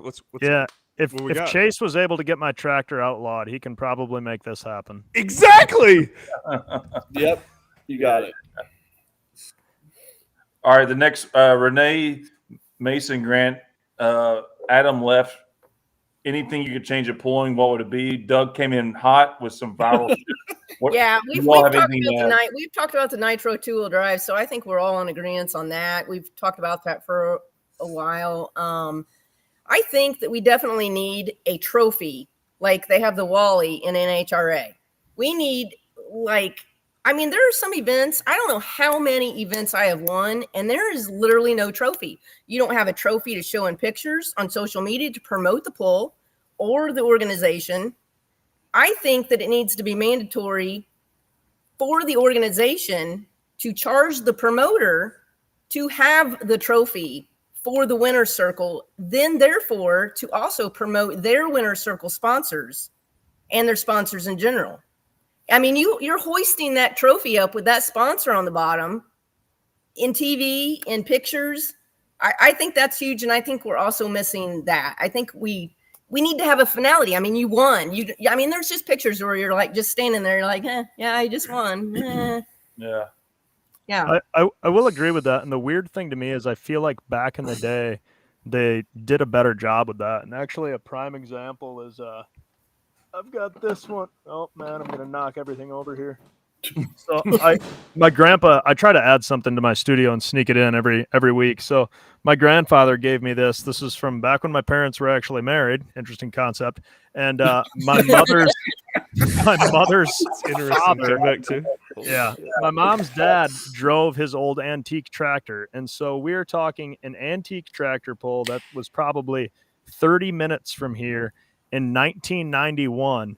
And he got a third place. Yeah, exactly. And my grandpa recently gave this to me, and he's like, "Oh, I kind of want you to have that, you know." And I'm like, "Oh, thank you." And I'm like, trophy that's wild to think that a third place at an antique pull 30 minutes from here got you this. And nowadays you don't get one of these for getting first most of the time. There are some places. Yeah, I mean, I hate to down the people that do actually give trophies. Yeah. I mean, there are people out there that do, but we need to step it up with the people that are like, oh yeah, we forgot to order or just at trophies. least have one trophy that constantly, like drag racing, the wallet. Right. I think we need a consistent one, because I think it would be awesome as heck.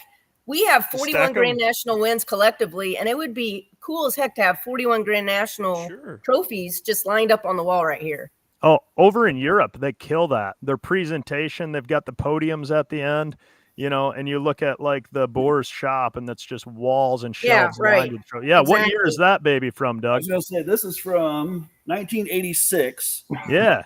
This is second place. What? In the Hoosier State points. Yeah, for 5,200 modified. Unbelievable. Second place. Congrats. You can throw that through a car windshield. It's huge. Yeah, I remember trophies were as tall as I was back in 86. Anyway. Yeah. Jason saw that today, and he was like, what the heck was that from? I told him, he was like, really? They gave that for that?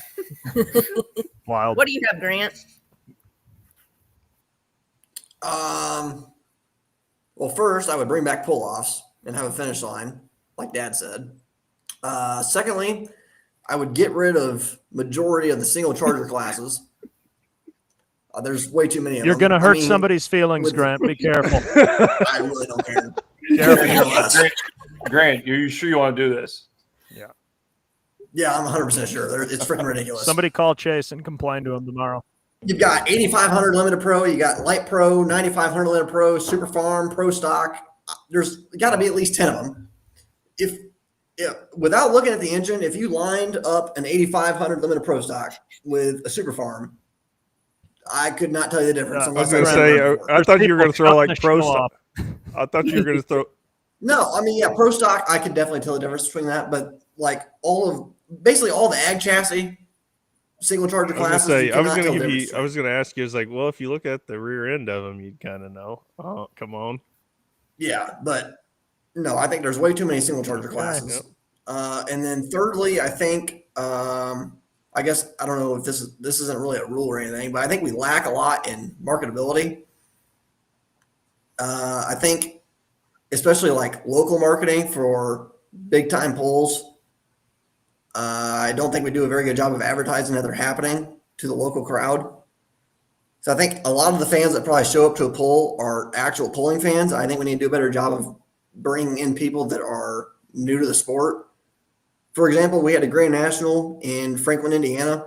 I think it was in 22. Yes. And we were a county to the east of that. And if I was not involved in polling, I would have had no idea that it was happening. And the stands really were not packed at all. So I don't think we do a very good job of advertising locally. And then another side of that is at the events, I think we're doing a better job now, especially with the Full Pull Live deal, of like interviewing people after runs and stuff. But instead of only highlighting the positive stuff, I think it would be better. Like, it's good to interview somebody after they win or stuff, but I think you get more emotions out of people if you were right in somebody's face after they just. Like you at Rockwell. We could have interviewed you right there at Rockwell. Exactly. That would have been a good interview. What's going through your mind? Grant, that was a great effort. Talk us through how you worked that throttle during that pass. And what were you saying to that tech official? Yeah, that's good TV, Yeah. man. It is. Exactly. It's about building the entertainment. That's what we are. Yeah, you got to rush a cameraman right up there. That's very well said, Grant. I appreciate your commentary on that. I think where you come from the marketability. I think the fact of the matter is like money gets interjected in to put on an event, and it's kind of left on the promoter to figure it out. And we try to, we're busy doing stuff too, but that's the disconnect between the local market and the pull is getting it out. There's no reason we can't be in bigger venues and spread it out further. We just have to get way better at the marketing of what there actually is to show. I mean, it's a great show. We just got to get it to the fans.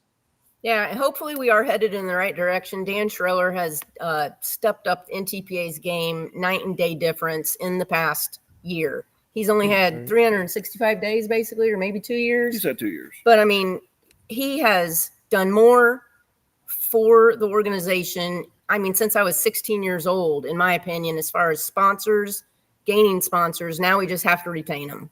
Right. No, I think the more everyone can work together in pulling, and everyone wants the same thing. We just need everybody pulling the same rope, and the more we can all do that across the board, the better we're all going to be happy. I would agree with that. Mason, your thoughts? I think in line with the marketing thing, I definitely think there needs to be an increase in that. Like we used to run on ESPN back in the day. And like, well, I know this would take a lot of money and a big step up, but if we were like on ESPN and we had all these sponsors, we got all this money, I'd like to see the sport be like nation, like countrywide, like get like way out west, and then you grow your fan base out west too, and then which brings in more money, more sponsors. I know it kind of like, I don't know, it might make the sport not as family run, or like, I don't know, like NASCAR isn't really, it's more of a, just a, I don't know, what's the business word? Business. Well, it's money influencing a lot of decisions. But it definitely, I don't know, it get you a lot more money.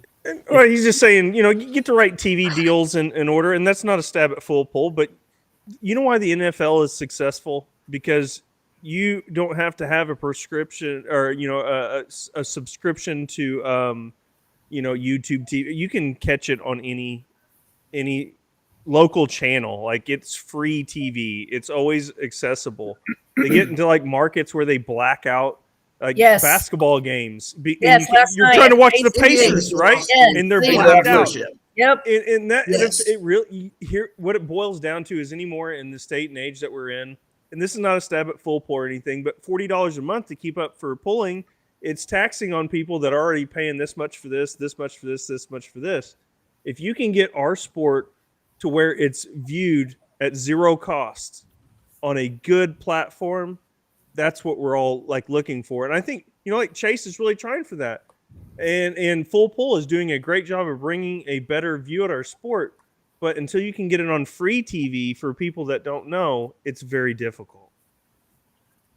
I think that's the smartest thing you've ever said in this podcast, 39 episodes, Adam. Yeah, well, dude, you're bringing it to more people, and you got to get it to people to get to that point. The easier it is to watch, the easier it is to watch, the more it's going to grow. Exactly. You got to get it. You got to get it easier to watch. It doesn't happen overnight. Nothing does, and right. Yeah, I would agree. I would agree 180% with everything all of y'all are saying. No, that was you guys were dead on all of it. 100%. And we're showing polls on TV, like 6 months after they happen. So it's not like you're watching the show for entertainment when you already know the results. Oh, when I'm sitting on my couch at 11 p.m. at night and I see something come on my YouTube TV eating a peanut butter sandwich and drinking a beer, I'm thinking, I want to go watch that next week. But there's no events to go watch. It makes a lot of sense. Adam, you're dead on right. Grant, agreed. I think things are in the right direction, and we're moving right there. Hey, the thing is, you got to keep guys like Doug because he's a lifelong puller. Your email, anytime you got to give somebody email, it gets complicated. So I mean, look at this, Chase. I mean, you can say what you want. Doug Theobald is the generation above me, and Renee are the generation above me that are keeping the sport going, and it makes it really hard for the guys to come back year after year when things don't change. So for a guy to put as much stuff on the track as Doug and Renee do with their kids and bring that to the pulling, if it doesn't progress, they're not going to continue to do it. And I think that's why they're so emphatic about it right now, because they're young and energetic and still can leave a huge footprint in this. but they got, you know what I mean? We got to move forward, or they're not. You can't continue to keep doing what you're doing.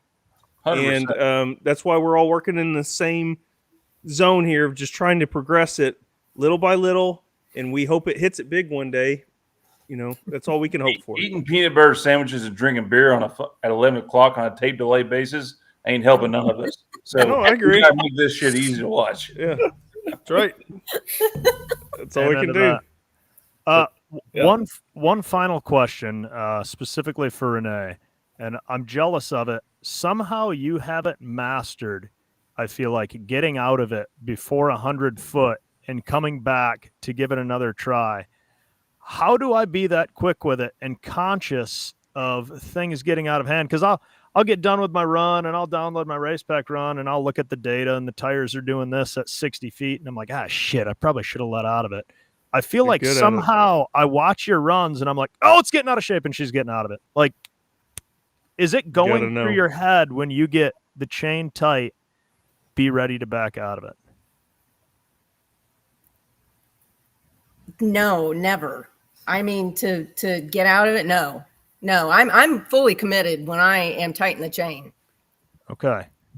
I mean, right? You know when it's bad, Tyler. You're supposed to know how it is that you recognize. I don't know. It's time to lift. Yeah, I don't know. I can just kind of feel it, and I mean, I definitely the most I gave it my all was at Fort Recovery on that Friday night. I was like, God dang it, this thing! I'm going to try to ride this puppy out, and I tried to pedal it and I was steering it like a freaking sprint car. And then I saw the stands. I'm like, yep, we're good. We're good. We're done. I mean, I don't know. You just kind of, there's no reason to just stay in it and flip it over either. And well, yeah. You know. I mean, you could try that.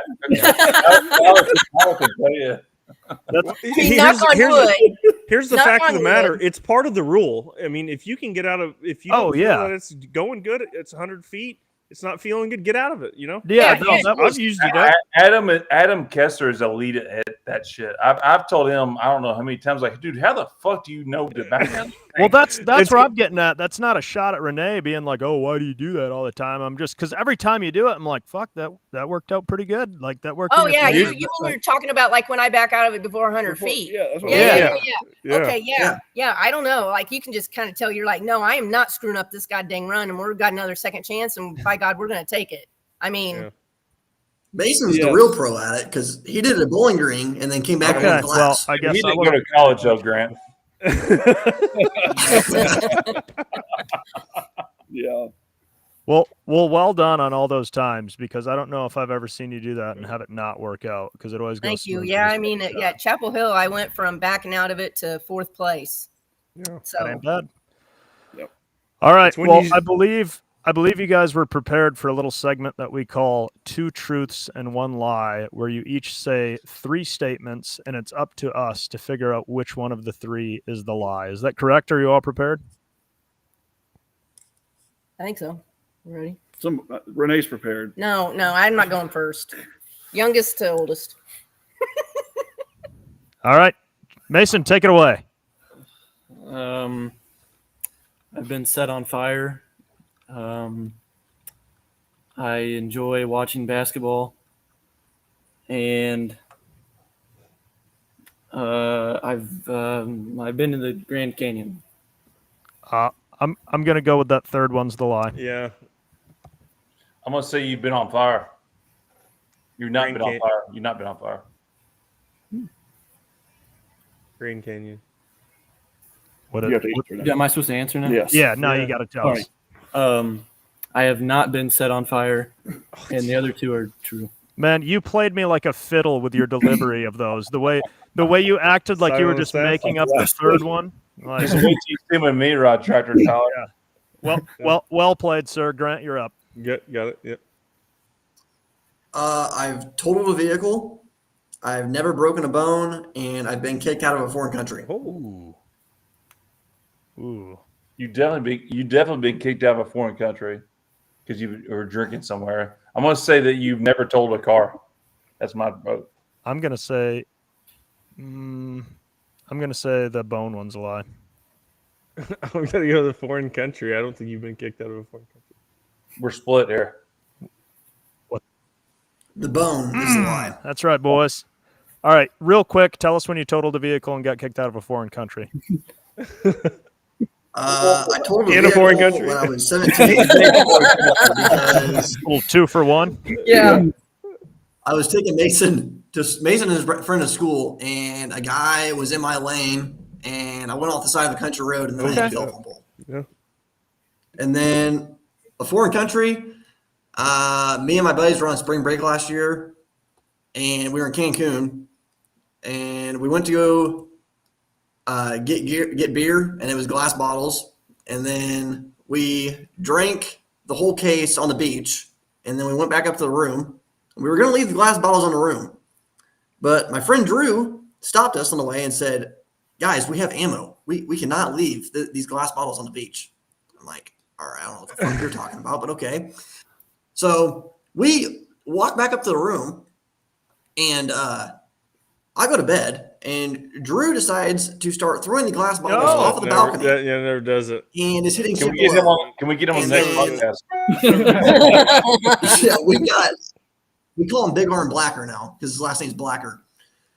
And then we got kicked out of the hotel, and then we were in a taxi on the way to the airport doing about 120, running every red light, and I was having a panic attack in the back seat.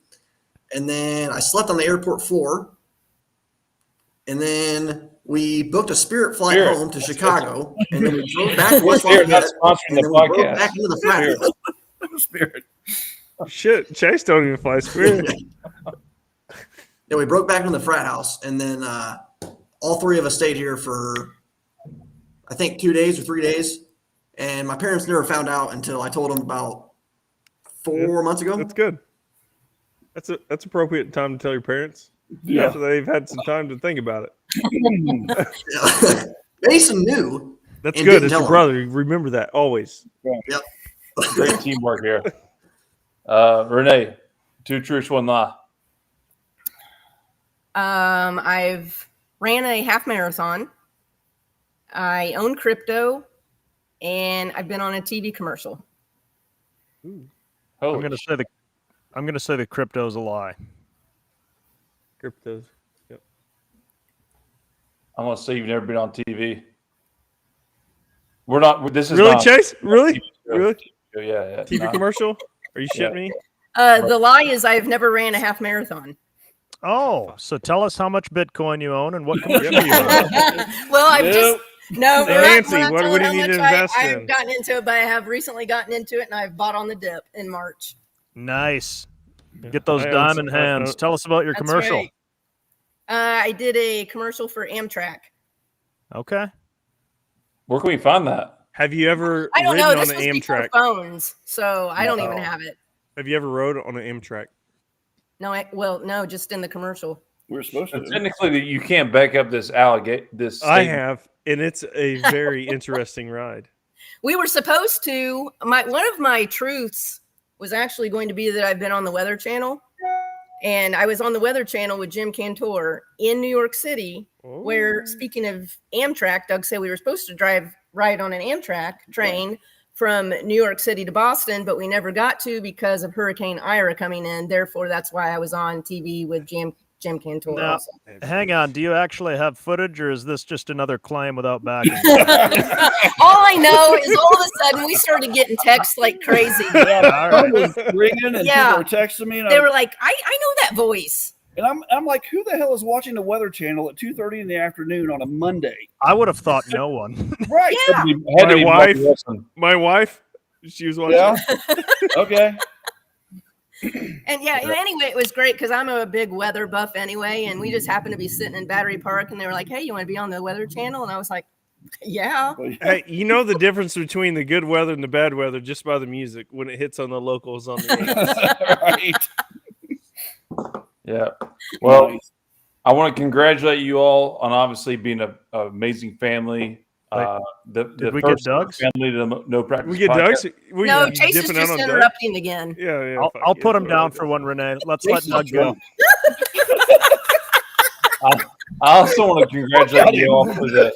He's He's got something. He's ready to go have his peanut butter and jelly sandwich and go watch some YouTube. No, he's got something on the No, line. He's we're get gonna off watch. real quick. We're gonna tape delay pulling from fucking 2 years ago. But seriously, you are an awesome family. We give you a hard time. Mason, Grant, you are badass kids. And you all are the future of the sport after me, Tyler, and Adam die. So yeah, we got to hear from Doug. Shut up, Chase. We have to wrap this one thing. Like, what? This is your all's time to talk. You have any questions to ask me, Adam, or Tyler? It's your time to talk, but I'm going to keep talking. What is happening? We need to get Doug's 2 truths or 1 lie. We're already on a list amount of time. I'm getting. We have a backstage producer Still saying, talking. Do y'all realize we have 3 hours? We're in this. You're still talking, Is this Chase. like the longest episode ever? Yeah, Chase, you're not exactly expediting it. Let the guy talk. Hurry. The time? No, just quick go. He can't say anything. Talk quick. Okay. I've never had a cavity. I'm a really good golfer, and I play guitar. I'm going to say you don't play guitar. You don't play guitar. I think he definitely doesn't play golf. Adam is correct.